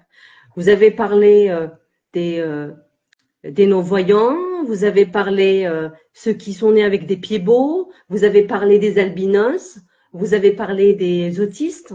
Donc, tous ces enfants-là, tous ces handicaps doivent être pris en considération. Absolument. Et vous avez Absolument. évoqué, bon, bien sûr, il y a des détails après de chacun, là où vous vous rencontriez avec ces mamans pour des Oui, séances de rééducation. C'était une partie, c'était comme une thérapie parce que ça vous faisait du bien de rencontrer ces femmes. C'était comme des retrouvailles. Vous n'étiez pas seul, vous ne ressentiez pas que vous étiez seul dans cette société. oui, Il y a des cas comme ça. D'un côté, je me dis, ah, c'est bien, elle n'était pas seule. Mais d'un autre côté, je me dis, mais finalement, il y a beaucoup de cas. Parce qu'il faut voir. oui. Ça, c'est ce que Madame Horia Bouzdira a vu. Mais combien y a-t-il dans dans cette société d'handicap? Je crois que le dernier recensement, si mes données sont bonnes, a été, je crois, fait en 2020. Non, 2000. Dans les années 2000, ils ont recensé les handicapés, le nombre d'handicapés en Algérie. Il est en baisse. Il est en baisse, pourquoi? Parce que certaines maladies comme la poliomyélite a disparu. Donc, tous les handicaps dus à ce genre de maladie Oui. ne sont plus de nos jours parce on a éradiqué la poliomyélite. Mhm. Sauf que il y a d'autres handicaps qui sont apparus. L'autisme, par exemple, il y a beaucoup plus d'autistes aujourd'hui qu'il y en avait, ça fait 10 ans. Justement, oui, c'est vrai, hein, on n'en parle de plus en plus. Oui, ce qu'il faut comprendre, c'est que, en fait, chaque handicapé a des besoins spécifiques. On ne peut pas, ma fille a ses besoins, un autiste a ses besoins, un trisomique a ses besoins. Pour l'instant, si mes informations sont bonnes, euh, les mieux pris en charge sont les trisomiques. Ce sont les mieux intégrés dans la société parce qu'ils peuvent travailler un petit peu, ils peuvent faire des travaux manuels, ils ont cette capacité. Mais rien n'est fait pour les autistes. Un autiste doit être accompagné il doit avoir une assistante de vie, une auxiliaire de vie plutôt, qui l'accompagne à l'école. Il faut qu'il y ait des écoles spécialisées. Il ne peut pas aller à l'école avec tous les autres enfants. Absolument. Absolument. Mais on peut obtenir quelque chose d'un autiste avec le temps s'il est bien pris en charge. Sauf qu'il n'y a pas de réelle prise en charge. Une maman qui me dit mon fils est bègue, il est plutôt muet, il a besoin de séances de rééducation une fois par semaine. Alors au niveau du public, c'est saturé. Les rendez-vous, c'est des mois, c'est une séance par mois. Et au niveau du privé, c'est trop cher. Cet enfant ne va pas évoluer, ne va pas pouvoir parler et articuler, faute de moyens. Faute de moyens, c'est ça. C'est ça. Parce que les séances d'orthophonie sont trop chères. Pour un budget moyen, les séances d'orthophonie sont trop chères. Il y a des enfants qui ont besoin d'1 à 2 séances par semaine. Elles en ont une par mois. Comment voulez-vous que cet enfant évolue? Ce qui m'amuse, mais alors là, ça m'amuse vraiment, c'est qu'on compte sur la maman. Personnellement, quand j'allais faire la rééducation de ma fille, on m'a donné 2 mois de rééducation. Après, on m'a dit, allez faire ça à la maison. Mais personne ne m'a expliqué à moi qu'en fait, cette rééducation, ce n'était pas de la rééducation pour que ma fille se mette debout un jour. C'était juste une rééducation de confort. Je m'explique. C'était une rééducation qui devait ralentir sa déformation. Parce que eux, ils savaient déjà, les médecins savaient déjà dès le départ qu'elle ne se mettrait jamais debout et qu'elle ne marcherait jamais. Mais ça, personne ne me l'a dit. C'est pour ça que je me suis acharnée. Exact, vous ne saviez pas. Vous ne le saviez pas. On m'a dit c'est incurable, mais bon, moi, incurable, après on me dit rééducation. Donc, rééducation, il y a un espoir. Mais je me suis réellement acharnée sur elle. Hein. C'était tout le temps. En fait, dès que je n'avais plus rien à faire, j'allais lui faire de la rééducation. Et je la mettais par terre, et je lui faisais des flexions et des étirements. Voilà, je me suis son petit corps, je l'ai musclé à un moment donné parce que j'étais tout le temps là à lui faire de la rééducation. Mais personne ne m'a dit, attention, c'est juste pour qu'elle ne se déforme pas. Parce qu'elle ne marchera jamais. Ça, ce sont des choses qu'on ne m'a pas dit, on ne m'a pas préparé à ça. À votre avis, pourquoi est-ce qu'on ne vous a pas prévenu? Pourquoi est-ce que les médecins ne vous ont pas prévenu de cette réalité? Et on parle des années 90 là, hein, parce que c'était les débuts. Je crois qu'on disait moins les choses. Vous savez, avant, dans les années 90, quand une personne avait le cancer, on ne lui disait pas qu'elle avait le cancer. C'est vrai que ça fait 30 ans, on ne disait pas aux gens, monsieur, vous avez un cancer, il se situe. On disait aux parents, votre époux, votre frère, votre fils. Rarement au patient lui-même. Aujourd'hui, on le dit au patient. Bon, on ne dit pas toujours toute la vérité. Ça a changé. L'approche de la maladie, l'approche du diagnostic, l'approche de la relation médecin-patient a changé. Donc, je pense que c'était un peu ça. C'était la façon de faire de l'époque. Voilà. La seconde chose, pourquoi on a mis longtemps aussi à faire un diagnostic, à me donner un diagnostic, c'est parce qu'il y avait très peu de communication entre les médecins. On m'envoyait de service en service avec une ordonnance comme ça, où c'était écrit et plein de choses, mais pas assez. Aujourd'hui,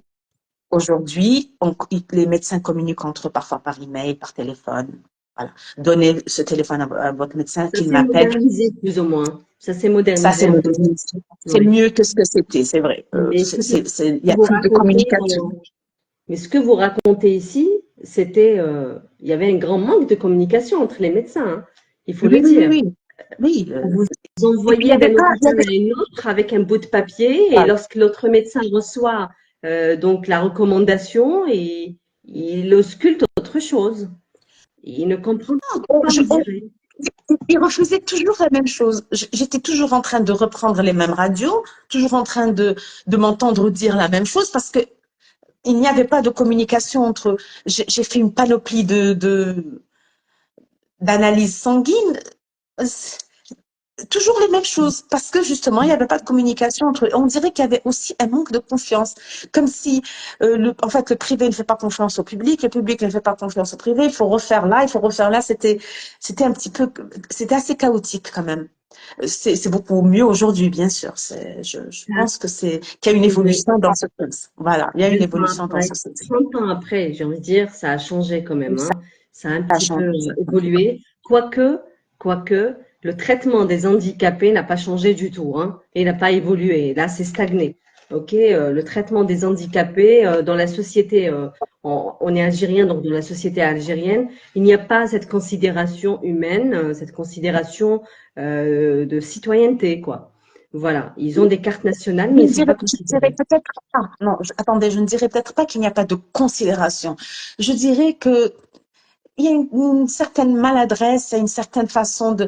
Il n'y a pas de tact. Ils n'ont pas de tact. Hmm. Si ils compatissent, hein, quand ils vous voient comme ça, ils compatissent. Alors, ma fille leur fait de la peine. Ils sont désolés de la voir comme ça. Mais le geste et la parole ne suivent pas. Oui, Je je comprends. la saute du système, vous la punissez. Parce que moi, je n'ai pas fourni un document, vous allez punir ma fille. Mais elle n'a pas de retraite, elle ne peut pas avoir de retraite, voyons, soyez logique. Elle n'a jamais Oui, travaillé de sa vie et nous sommes vivants, ses parents sont vivants, elle ne peut pas bénéficier d'une retraite, voyons. Mais non, ramenez-moi le document, sinon je la saute du système. Ça, c'était la toute dernière. Voyons. oui, très touchant. Donc, il y a de la maladresse, il y a beaucoup de. C'est brutal, on va C'est dire. navrant. Oui, oui, Oui, c'est tout à navrant, fait. vraiment, c'est navrant. Et vous êtes donc vous partez, bien sûr, Ahlem, c'était votre bébé, votre fille pour vous, elle était normale, hein. Vous voulez vraiment, vous n'avez pas accepté cet handicap et vous vouliez pas accepter cet handicap et jusqu'à aujourd'hui d'ailleurs, vous ne l'acceptez pas. Vous la prenez avec vous lorsqu'il y a des mariages de famille, comme tous les enfants. Donc et là. euh, il y a eu une discussion qui m'a choquée avec une personne lors du dîner, lors de ce mariage, où une dame vous dit, mais qu'est-ce qu'elle a, elle? Et vous Oui, lui expliquez. Mhm. elle me dit, en fait, c'est limite si elle m'a pas dit, arrête de lui donner à manger, Oui, comme si la nourriture que je lui donnais, c'était du gâchis. Pourquoi tu c'est lui donnes ça. à manger? Donne à manger à C'était ses frères choquant, plutôt. très Ah oui, choquant. ça je l'ai entendu. Ah ça je l'ai entendu. Et puis à Et un elle moment vous donné, dit, elle a carrément traité d'animal. oui, Elle c'est l'a ça. dit en Elle arabe vous d'une traitez d'animal. façon. Ah oui, elle l'a dit d'une façon. Enfin, là c'était de la méchanceté. Là c'était réellement de la méchanceté.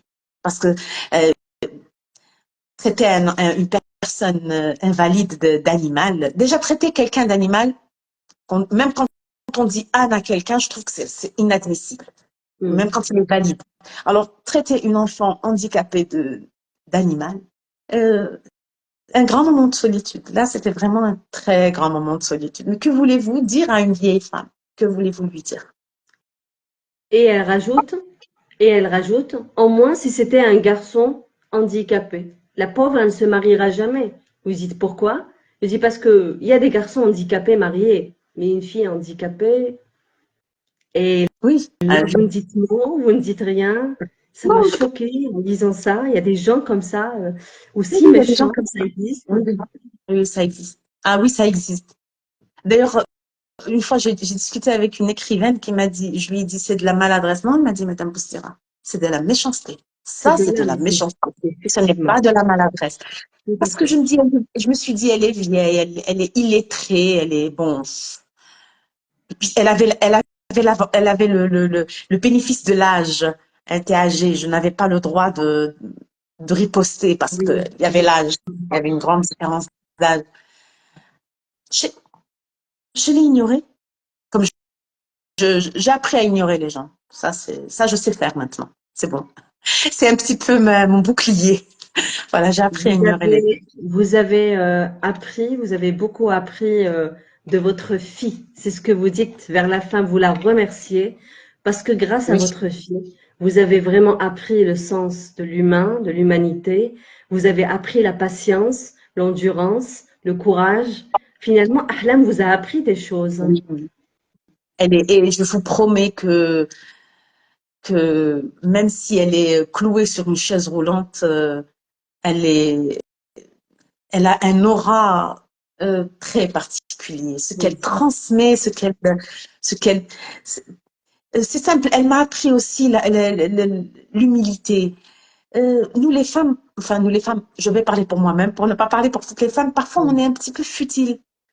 On est là à se dire, oh, j'ai pas la dernière robe, oh, j'ai des kilos en trop. Parfois, je la regarde, je me dis, mon Dieu, si elle pouvait juste parler, qu'est-ce qu'elle dirait? Elle est assise dans une chaise roulante. Si une mouche se pose sur le bout de son nez, elle ne peut même pas la chasser si Et je le oui, fais pas pour elle. Et elle est souriante. Elle ne pleure oui. jamais. Elle est tout sourire. Franchement, je me trouve limite totalement futile, totalement banale si je me plains moi parce que je n'ai pas ceci ou je n'ai pas cela. Oui. Et donc voilà, ça m'a appris tout ça. Elle m'a appris tout ça. Par son attitude, par son sourire, par sa patience. Elle m'a appris tout ça, sans parler, sans même parler.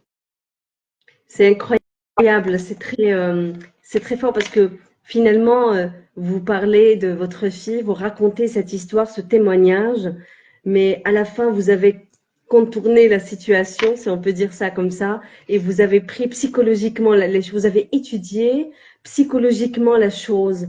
Et on se pose la question à la fin, on se dit, en fermant votre livre, et avant même de fermer votre livre, à chaque passage, je fais une petite pause et je l'ai lu en une journée. Hein. Je ferme à chaque passage et je me dis, mais finalement, on est égoïste. Je l'ai dit à plusieurs reprises. Hein. Il y a eu cette prise de conscience en lisant votre livre, il y a eu vraiment cette prise de conscience. Je me dis, mais il y a des gens comme ça dans notre société. Nous sommes normaux. On cherche toujours à. On s'est oublié dans ce luxe de la vie, hein, j'ai envie de dire. Mais finalement, il y a des gens qui souffrent le martyre, qui souffrent l'handicap, qui n'arrivent pas à parler, qui n'arrivent pas à bouger. Qu'est-ce qu'on fait pour eux, nous, les citoyens? On va pas parler des autorités, on va pas parler de l'État, on va en parler juste vers la fin parce qu'on va faire un appel. Mais nous, les citoyens, on aurait pu quand même faire quelque chose et parler tôt haut, dire tôt haut ce que les autres ne peuvent pas dire, ce que les Il y a beaucoup handicapés à ne dire. peuvent pas Il y a s'exprimer. beaucoup à dire, il y a beaucoup à faire, c'est vraiment un énorme chantier. Le handicap, c'est un énorme chantier en Algérie. Il n'y a rien. Vraiment, vous savez, quand j'ai eu un Covid très sévère, j'ai dû être hospitalisée, j'ai vraiment frôlé la mort. Mm. Et la seule personne qui ne m'a jamais quittée, qui n'a jamais quitté mon esprit, ça reste elle. Je me disais, si je disparais, qu'est-ce qu'elle va devenir?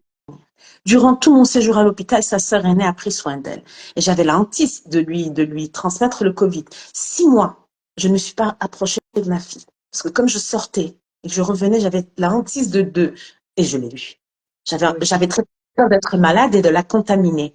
Alors c'était vraiment la psychose. Hein. C'était attention, il fallait que je me lave les mains 2 ou 3 fois. Je mettais la bavette avant de lui donner à manger, mais je ne l'embrassais pas.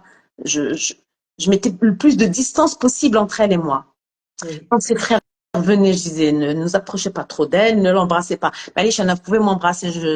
J'ai disons, au moins quelques. Je peux me défendre, mon corps peut se défendre, mais elle, si elle l'avait eu, elle n'aurait jamais survécu. Est-ce Et qu'elle a je l'ai eu. attrapé le Covid, Madame Khoulia Bossira? Est-ce qu'elle a attrapé le Covid ou pas? Non, Ahlam. non, Non. non. Dieu merci. Mira. Oui. Et bien, vous savez, je vais vous dire autre chose. Mes autres enfants ont eu la varicelle, elle était avec eux, elle ne l'a pas eu. Ils ont eu les oreillons, elle était avec eux, elle ne les a pas eu. Et c'est incroyable. C'est Pourtant, Elle a été vous avez vu, protégée.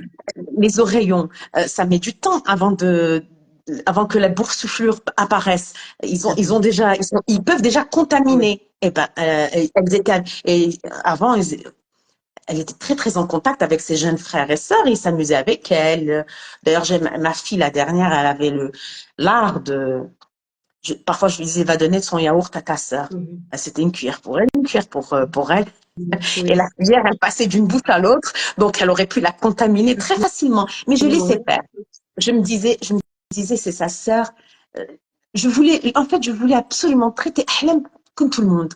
Voilà, Oui, qu'elle mange avec la cuillère de sa sœur, qu'elle prenne les restes de ses sœurs et ses sœurs mangent ses restes. C'est oui. comme tout le monde. Une enfant comme les autres, Une voilà, c'est ça. enfant comme les autres. Eh ben, elle n'a pas eu les oreillons, elle n'a pas eu la varicelle. Alors que tous mes Ben, autres enfants étaient c'est au bien. lit. Avec 40 de température, elle était. D'ailleurs, j'avais très peur. Je me disais, est-ce qu'elle va les avoir? Eh ben non. On dirait qu'elle était protégée. Je sais Protégée, pas. oui, Voilà. oui. Par Parce les que ses anges, par le divin. anticorps sont Protégée. forts, ou je ne sais pas. Elle n'a pas eu mais moi je l'ai eu. Eh ben, je me disais, si je disparais, mais ses sœurs sont mariées, elle va aller où? Chez ses frères. Mhm. C'était des questions perpétuelles. Pourquoi n'a-t-elle pas sa place? Pourquoi n'y a-t-il pas une institution où je peux dire, où je Tout à pourrais fait. dire, voilà, ma fille terminera dignement sa vie à cet endroit, entourée de médecins, entourée d'aides-soignants, entourée de kinés, correctement entourée. À quand le premier? Qu'il y en ait déjà un. À quand le premier? Sachant qu'il n'y en a aucun en Algérie, hein. Il n'y en a Aucun. aucun. Parce qu'après lecture de votre livre, j'ai fait des investigations, sincèrement, et il n'y a aucun centre qui accueille justement ces gens handicapés, ces citoyens handicapés. Il n'y en a pas en Algérie. Ce sont les membres Même de la famille qui prennent soin. j'ai assisté à une scène où un papa, j'étais à l'hôpital d'ailleurs, un papa criait le prénom de son fils, Tofik. Je me rappelle très bien de ce prénom. Il hurlait. Alors, curieuse comme je suis, j'ai dit à l'infirmière, je dis, qu'est-ce qui se passe? Pourquoi il crie comme ça? Il m'a dit, il est malade. Il m'a dit, il a la maladie d'Alzheimer. Il m'a dit, ils l'ont ramené aux urgences parce que les voisins se plaignaient de ses cris. J'ai dit, mais où il est Tofik Hadda? Il m'a dit, il est à côté de lui. En fait, il était, il était à un stade où il ne reconnaissait pas son propre fils. D'accord. Son fils paniquait par ses cris, et puis il était minuit. Il a ramené son père aux urgences, pensant qu'ils allaient lui donner un calmant, sauf que c'est interdit. On ne donne pas. Ah, d'accord. Non. Mm. Ce sont des personnes qui sont déjà sous, sous, sous traitement. On Traitement. ne donne pas comme ça, parce que ça, il risque d'avoir des effets secondaires et tout. On m'a expliqué plus ou moins ça. Oui. Cet enfant peut dire mon papa est différent. Pourquoi n'y a-t-il pas un centre où il aurait pu l'emmener? Où ce papa, parce qu'il y a une souffrance. S'il est en train de crier de cette façon, c'est qu'il est en train de souffrir lui-même. Tout à fait. Personne n'a Absolument. pu le soulager. Je ne sais pas. Ensuite, ils leur ont dit, emmenez-le parce on lui fera rien du tout. Mm. Laissez les enfants, laissez les voisins se plaindre, on ne peut rien faire. Et c'est à cause des voisins que le gosse a ramené son papa à l'hôpital. C'est interdit. Donc, il n'y a pas Donc, même la de maladie. solution, hein. Il n'y a pas de solution, hein, finalement, pour ce genre de personnes. Il y a vraiment, ce sont les membres de la famille qui prennent soin, ou les parents par rapport aux enfants, et vice-versa. Mais même, madame, vous savez, Anya, quand vous voyez en plein jeudi douche, moi, ça fait pas longtemps, j'ai assisté. C'était la rue Hassid Ben Mouali. Il y avait Oui, un homme, miskin, vraiment. Il traversait la rue, il disait des obscénités. Je vous décris la scène. Il traversait donc la rue d'un trottoir à l'autre. Et les passants, je n'exagère pas, quand il venait sur ce trottoir, les passants se déplaçaient sur l'autre trottoir parce qu'il était violent. Il crachait. Avec, je l'ai regardé, j'ai dit, Wallah, je ne change pas de trottoir. Tant pis pour moi. Je l'ai d'accord. regardé, je suis passée devant lui, il ne m'a rien fait. Mais la question que je me pose, qui est responsable de cet Algérien? Mm. Pourquoi cet Algérien est dans un état de, je ne peux pas dire de saleté, je dirais de propreté lamentable, euh, à moitié dévêtu, Oui. pieds nus et violent vis-à-vis de lui-même et vis-à-vis des autres. Qui est responsable de cette personne? Mhm. Si ce n'est pas l'État, c'est clair. Il y a Madame Samira Benamer Samia Benamer, notre écrivaine nationale Meissa Bey, qui dit Mm. c'est toute la société qu'il faut rééduquer ou simplement éduquer. Oui. Oui, Qui est responsable? Quand vous voyez des femmes dans la rue qui sont, disons, simples d'esprit, je dirais, C'est la qui ont société, une c'est maladie ça. mentale, qui ont une maladie mentale assises par terre. C'est à Euh, traiter, hein. C'est à traiter, les maladies mentales, c'est à traiter, c'est ça. Bien Ce sûr, sont des gens à prendre en charge. celles qui ne sont pas curables doivent être stabilisées d'une manière ou d'une autre. Il y a des médicaments pour ça, mais ces personnes doivent être protégées parce que certaines femmes sont abusées. Tout à fait, Il faut le tout à fait.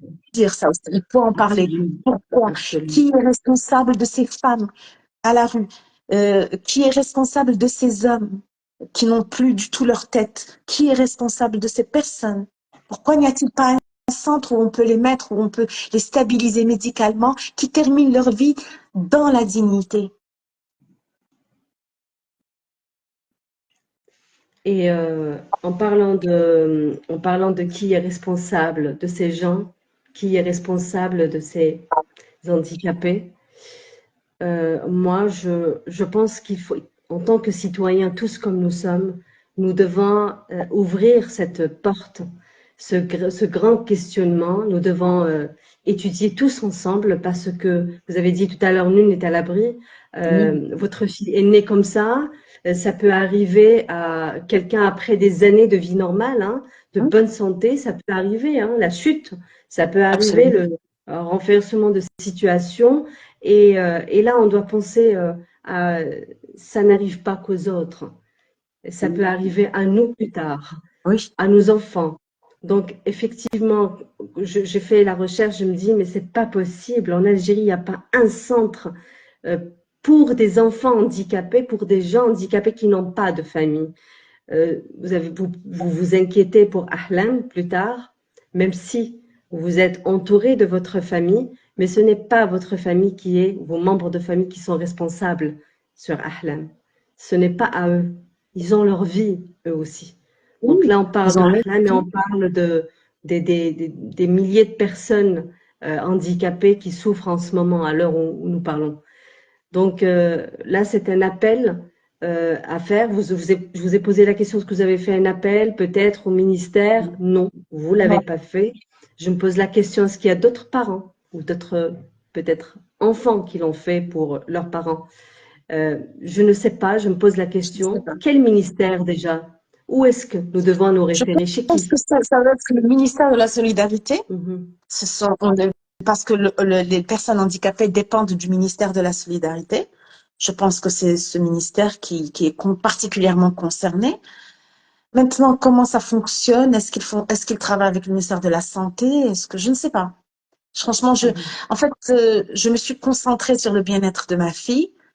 Ce livre, franchement, il a vu le jour un peu par hasard, Mhm. parce que c'est l'insistance un peu de mon fils, parce qu'il l'a lu, il m'a dit, maman, juste fais du bien aux autres, parce que je ne suis pas la seule à m'être, disons, perdue dans la ruqya, ni dans le charlatanisme, ni dans cet acharnement thérapeutique. Je ne suis pas la seule maman à avoir réagi de cette façon. J'imagine. Les autres ne le disent pas, c'est tout. Il y a un peu de pudeur, un peu de peur d'être jugé, parce que le mot haram, on l'utilise très souvent, à tort et à travers. Oui, Ça aussi, oui, j'ai appris à me prévenir de ce genre de commentaires. tout à fait. J'assume ce que j'ai fait. Je ne regrette pas ce que j'ai fait. Même si ça n'a pas abouti, je ne regrette pas du tout. Vous savez, si j'avais croisé le diable et qu'il m'avait dit, vous, moi, ta vie et ta fille vivra comme tout le monde, j'aurais voué ma vie au diable. C'est Je aussi simple comprends. que ça. Je comprends. J'étais prête à tout C'est et le à cri n'importe d'une quoi. mère. C'est le cri d'une mère, tout simplement. Donc, Oui. je ne me voile pas la face. Ce que j'ai fait, je l'ai fait, je l'assume. Que Dieu me pardonne si j'ai dépassé un peu mes limites, mais c'est comme ça, je l'assume. Je ne suis pas la seule, ça je le répète. Je n'ai pas à dire tout ce que j'ai entendu. Vous savez, si j'avais raconté tout ce que j'ai vécu et tout ce que j'ai entendu au sujet du handicap, j'y serais encore. Je serais encore en train d'écrire. Ce livre fait 100 pages. Et pourtant, 80% des personnes qui l'ont lu m'ont dit j'ai pleuré. Donc déjà, je m'en excuse. Je suis désolée d'avoir suscité autant d'émotions. Mais c'est réellement, tout est réalité. Vous dire que je souffre encore comme je souffrais au début, non, parce que quelque part, je me suis apaisée avec l'âge. Avec l'âge, on s'apaise, on fait la part des choses. Ça reste une souffrance dans le sens où Rien n'est fait pour ma fille. Rien. 12 000 dinars ne suffisent pas. Tout à fait. Au-delà de ça. Parce que si vous pensez qu'une personne qui a toutes ses capacités, pour ne pas dire le mot normal, qui a toutes ses capacités, mérite un SMIG, pourquoi ma fille ne le mérite pas? Pourquoi? Absolument, c'est bien écrit, c'est bien décrit dans votre livre, c'est bien expliqué. On se pose la Je question, n'ai c'est rien possible contre les chômeurs. Je n'ai rien contre les chômeurs.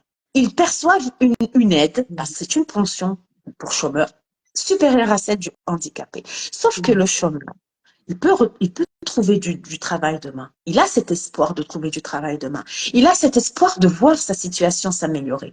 Pas une personne handicapée. Il faut bien vous dire que le handicap prend tous les jours un peu plus de place. Tous les jours, il prend quelque chose. Tous les jours, il vous enlève quelque chose. Le SMIC, c'est vraiment le minimum qu'une personne handicapée devrait percevoir pour vivre dignement, ne serait-ce que dans la propreté, pour qu'elle puisse s'acheter des couches, pour une maman qui laisse son enfant dans une couche toutes 24 heures parce qu'elle n'a pas les moyens. Voilà, c'est dramatique. Vraiment, c'est dramatique. Je comprends. Je n'ai pas envie de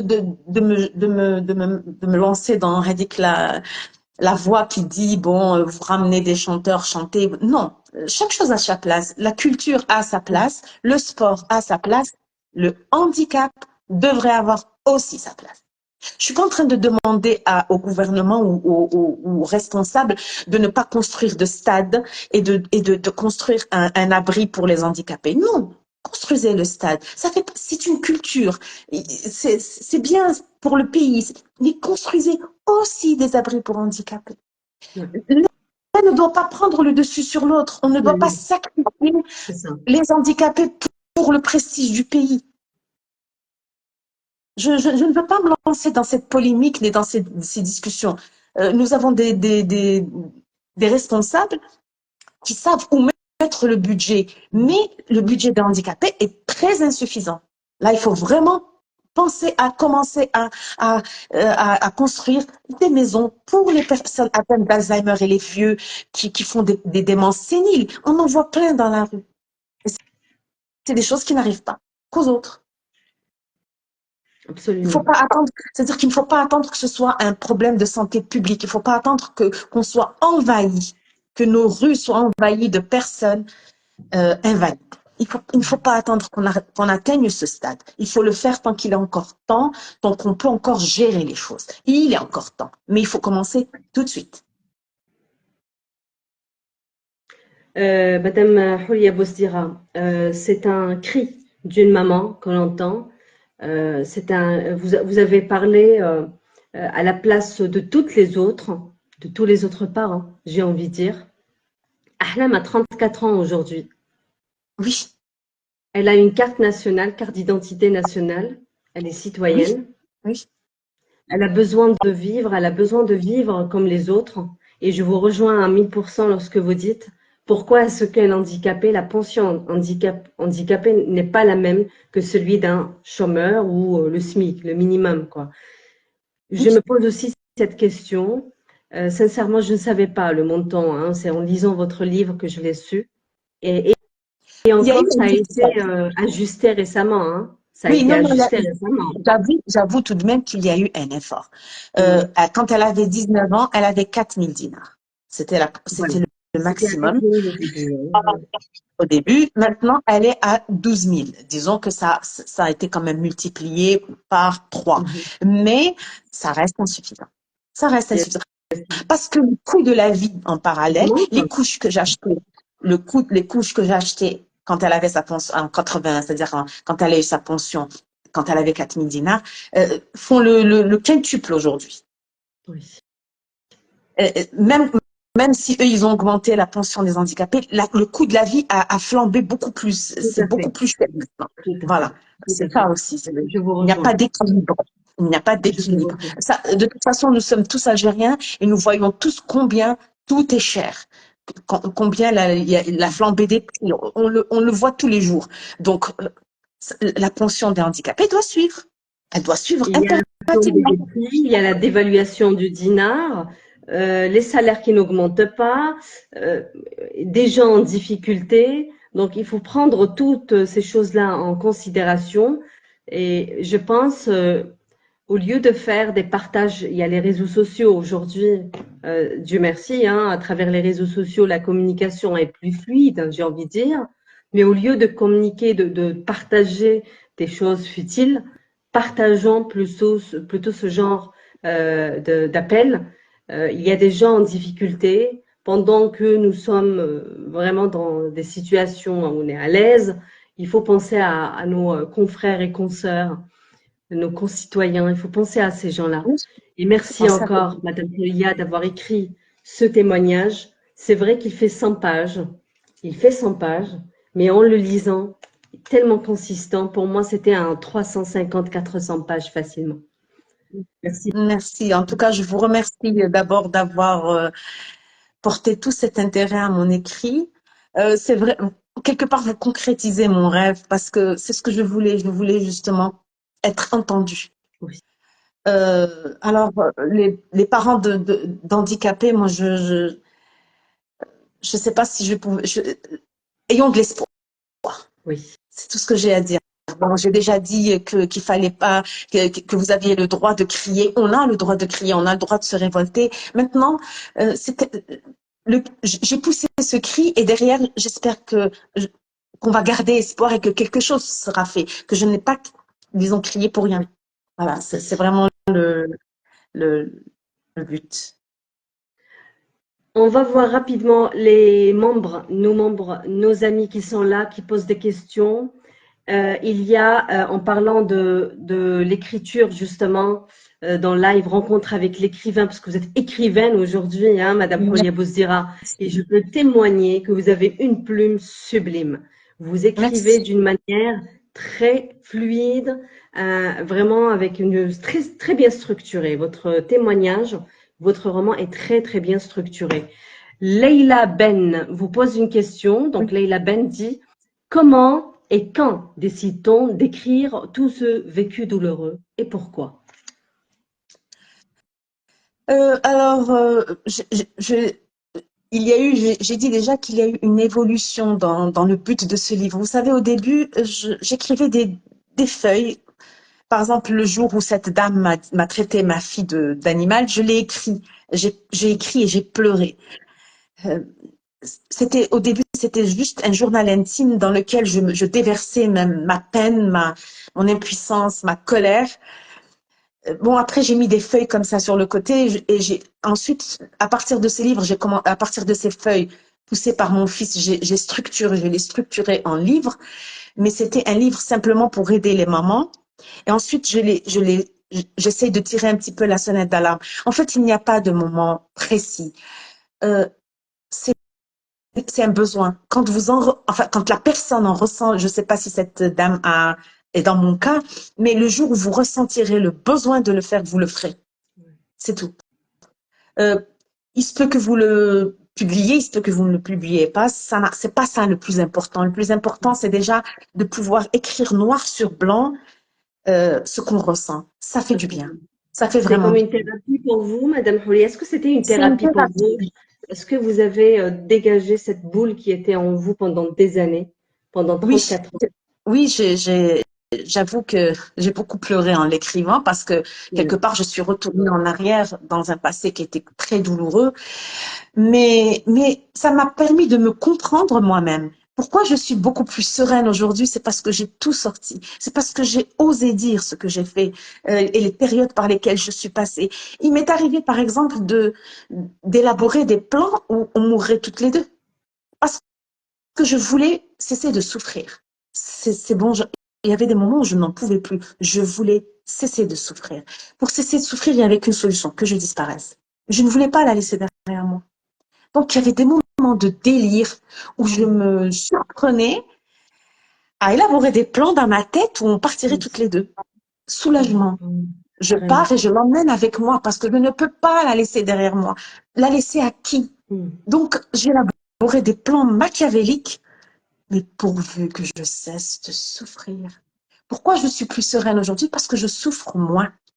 Parce que je l'accepte comme elle est et le handicap, il est de côté. Je continue à me révolter contre lui, mais j'ai pu dissocier les deux.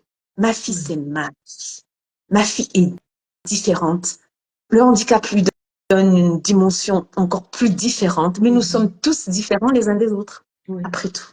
certainement, C'est ça oui. qui fait la richesse du monde. C'est justement la différence. C'est le fait que nous soyons tous différents les uns des autres. Donc voilà. Vous êtes très forte. Vous êtes très forte, Madame Horia Bostira. Vous êtes très forte. Vraiment Voilà. très courageuse. Madame Samia Je trouvais que ce Benamas, n'est pas du courage, c'est de l'amour. c'est de C'est l'amour, de l'amour. oui, de l'amour C'est de maternel, l'amour. effectivement. Voilà. Et on N'importe quelle autre maman, toutes les mamans, dans mon cas, je pense, sont comme moi. Elles ne l'expriment peut-être pas, ou elles l'expriment d'une autre manière. oui, Mais j'ai remarqué qu'on avait les mamans d'enfants différents ont beaucoup de similitudes dans leur façon d'agir et de réagir. mhm, c'est vrai. Une autre question? Oui.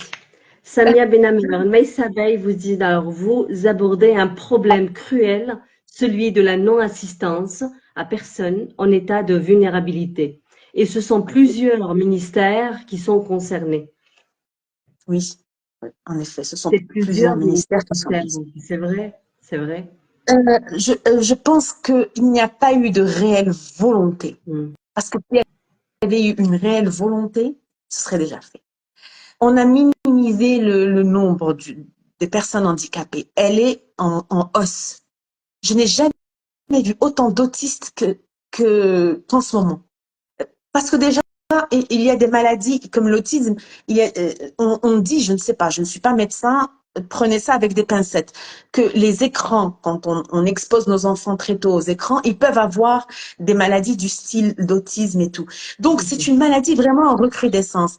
Bon, il faut qu'il soit pris en charge, il faut qu'il soit intégré. Dans certains pays, on intègre l'autiste. Il travaille, il a un salaire, il existe. Travailler, c'est aussi exister. Mhm. Tout à fait, Voilà. tout à fait. Les mamans qui sont à la maison, pour moi, le métier, c'est un métier. C'est un métier qui s'apprend. Ben oui, On ben apprend à être oui. maman, on apprend à donner le sein, on apprend à donner le biberon, on apprend à nourrir. C'est un métier qui s'apprend. Une personne qui est à la maison n'est pas forcément oisive. Mais Tout à fait. là, D'accord avec vous. l'intégration passe par le travail, par l'activité. Un autiste qui a un travail, un trisomique qui a un travail, c'est une personne à part entière intégrée dans la société. Alors, ce qu'on peut intégrer dans la société, il faut œuvrer dans ce sens. Ce qu'on ne peut pas intégrer dans la société active, comme ma fille, il faut en prendre Mhm. soin. C'est tout. Oui. Il faut leur donner un endroit. Il faut leur donner un endroit. Voilà ce que Madame Houria Bouzdira demande. Madame Houria Bouzdira, vous vous inquiétez pour le futur de votre fils qui est légitime, ce qui est logique, ce qui est humain. Vous vous inquiétez pour ce qui va se passer si jamais vous ne serez plus de ce monde, qui prendra soin de Ahlam et qui prendra soin justement, qui prendrait soin de tous ces enfants handicapés. Alors, j'espère vraiment que les ministères de la solidarité, de la santé, ainsi que notre président, oui, pourquoi pas, Abdelmajid Tebboune, liront votre témoignage qui va témoigner aussi pour tous les autres enfants handicapés, pas uniquement pour Ahlam. Mon enfant est différent, paru chez la maison d'édition, donc El Qobia, en 2023. Ça, c'est votre premier roman, Madame Houria Bostira. Oui, Est-ce que vous êtes en train d'écrire un autre? Une oui. suite peut-être? Ou dans la Non, même thématique? non, pas du tout. C'est tout autre chose. C'est peut-être un peu plus léger. Mhm. Mais je suis en train d'écrire. En fait, écrire est un rêve d'enfant. En fait, vous savez, je suis arrivée à un âge où je fais ce que j'ai envie de faire, ce que je n'ai pas eu le temps de faire quand j'étais plus jeune, parce qu'il y avait des enfants, parce qu'il y avait plus de. Donc, j'écris, je peins, je fais aussi un peu de peinture. C'est tout à fait, disons, c'est amateur. Hein, je suis amatrice. J'apprends tout toute seule. Voilà. C'est ce qui. En En plus, parlant je de la m'occupe. peinture, Madame Oui. Houria Bostira, je vais vous interrompre. En parlant de la peinture, chère communauté, j'ai eu le privilège de voir les toiles de Madame Houria Bostira. Et je vous assure que ce n'est pas du tout une amatrice. C'est une professionnelle. Et quand j'ai vu ces toiles, c'est tout à mon goût. C'est entre Valentina Ranem et Picasso. Je me dis, Madame Houria Boussira, est-ce que vous avez fait les beaux-arts? Mais Pas du non, en fait, elle a appris sur des tutoriels sur tout. YouTube et elle fait des toiles magnifiques que nous allons exposer sur Club de lecture et Cercle littéraire d'Algérie. Inch'Allah. Merci, vous êtes C'est très très, gentille, vous très êtes joli. très généreuse aussi dans vos compliments, mais moi je me trouve tout à fait amatrice. Mais bon, disons que plus tout ça c'est des thérapies pour moi. Plus je Mhm. m'occupe l'esprit, plus je m'occupe les mains, moins je pense à mes devoirs. C'est vraiment le mot. Voilà, moi je pense à mes devoirs parce que il faut se réveiller le matin, rentrer dans une chambre, vous allez trouver votre enfant Agda. La seule chose qu'elle a, c'est ses yeux. Elle me suit des yeux. En 34 ans, C'est je ne me déjà suis pas un encore bonheur. habituée. C'est un Ouais. bonheur, mais en 34 ans, je ne me suis toujours pas habituée à cette vision. C'est Oui. le fait d'écrire, le fait de peindre me décompresse, me sort un petit peu de cette triste réalité. Je rêve encore de l'avoir marché secrètement. Je rêve secrètement. Même si je me suis fait à l'idée qu'elle ne marchera jamais, mais je rêve secrètement de l'avoir marché, je rêve secrètement de l'avoir m'enlacé, de dire maman, Oui. des rêves qui ne se réaliseront peut-être jamais. C'est comme ça. Alhamdulillah.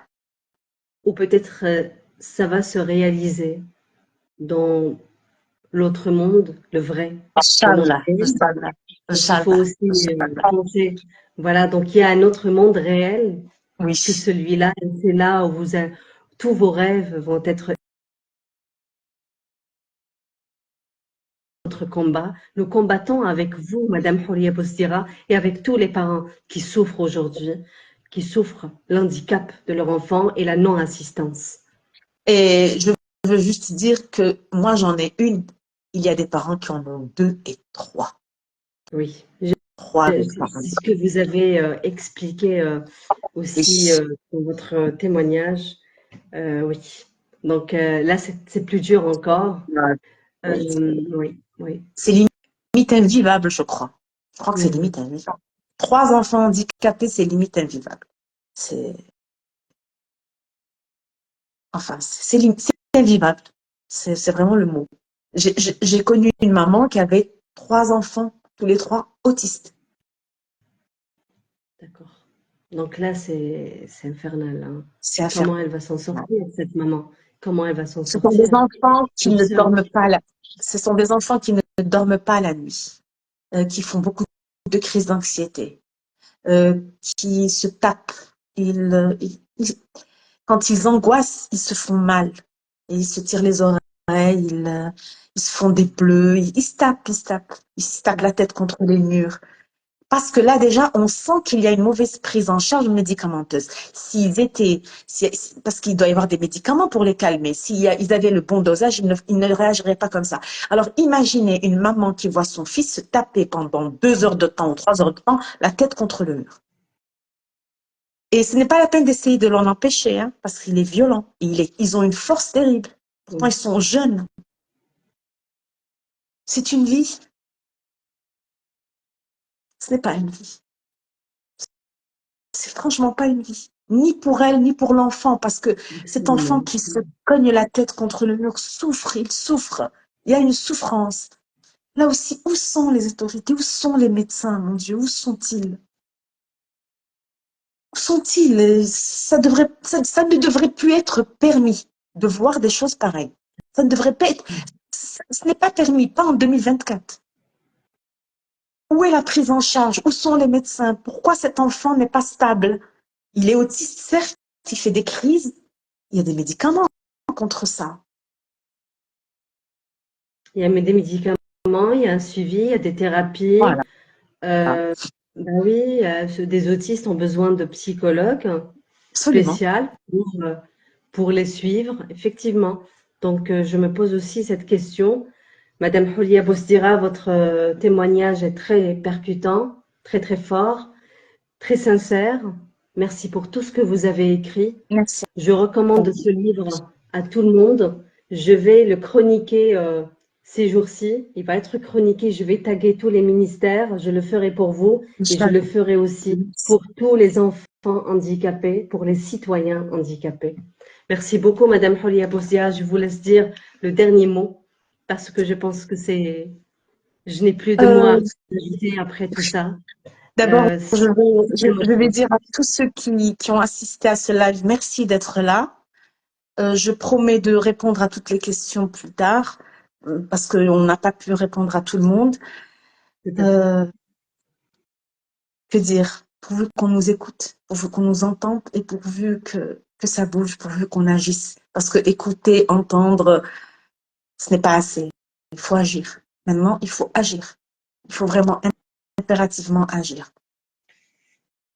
Et merci à vous surtout. Merci de m'avoir ouvert les portes de votre espace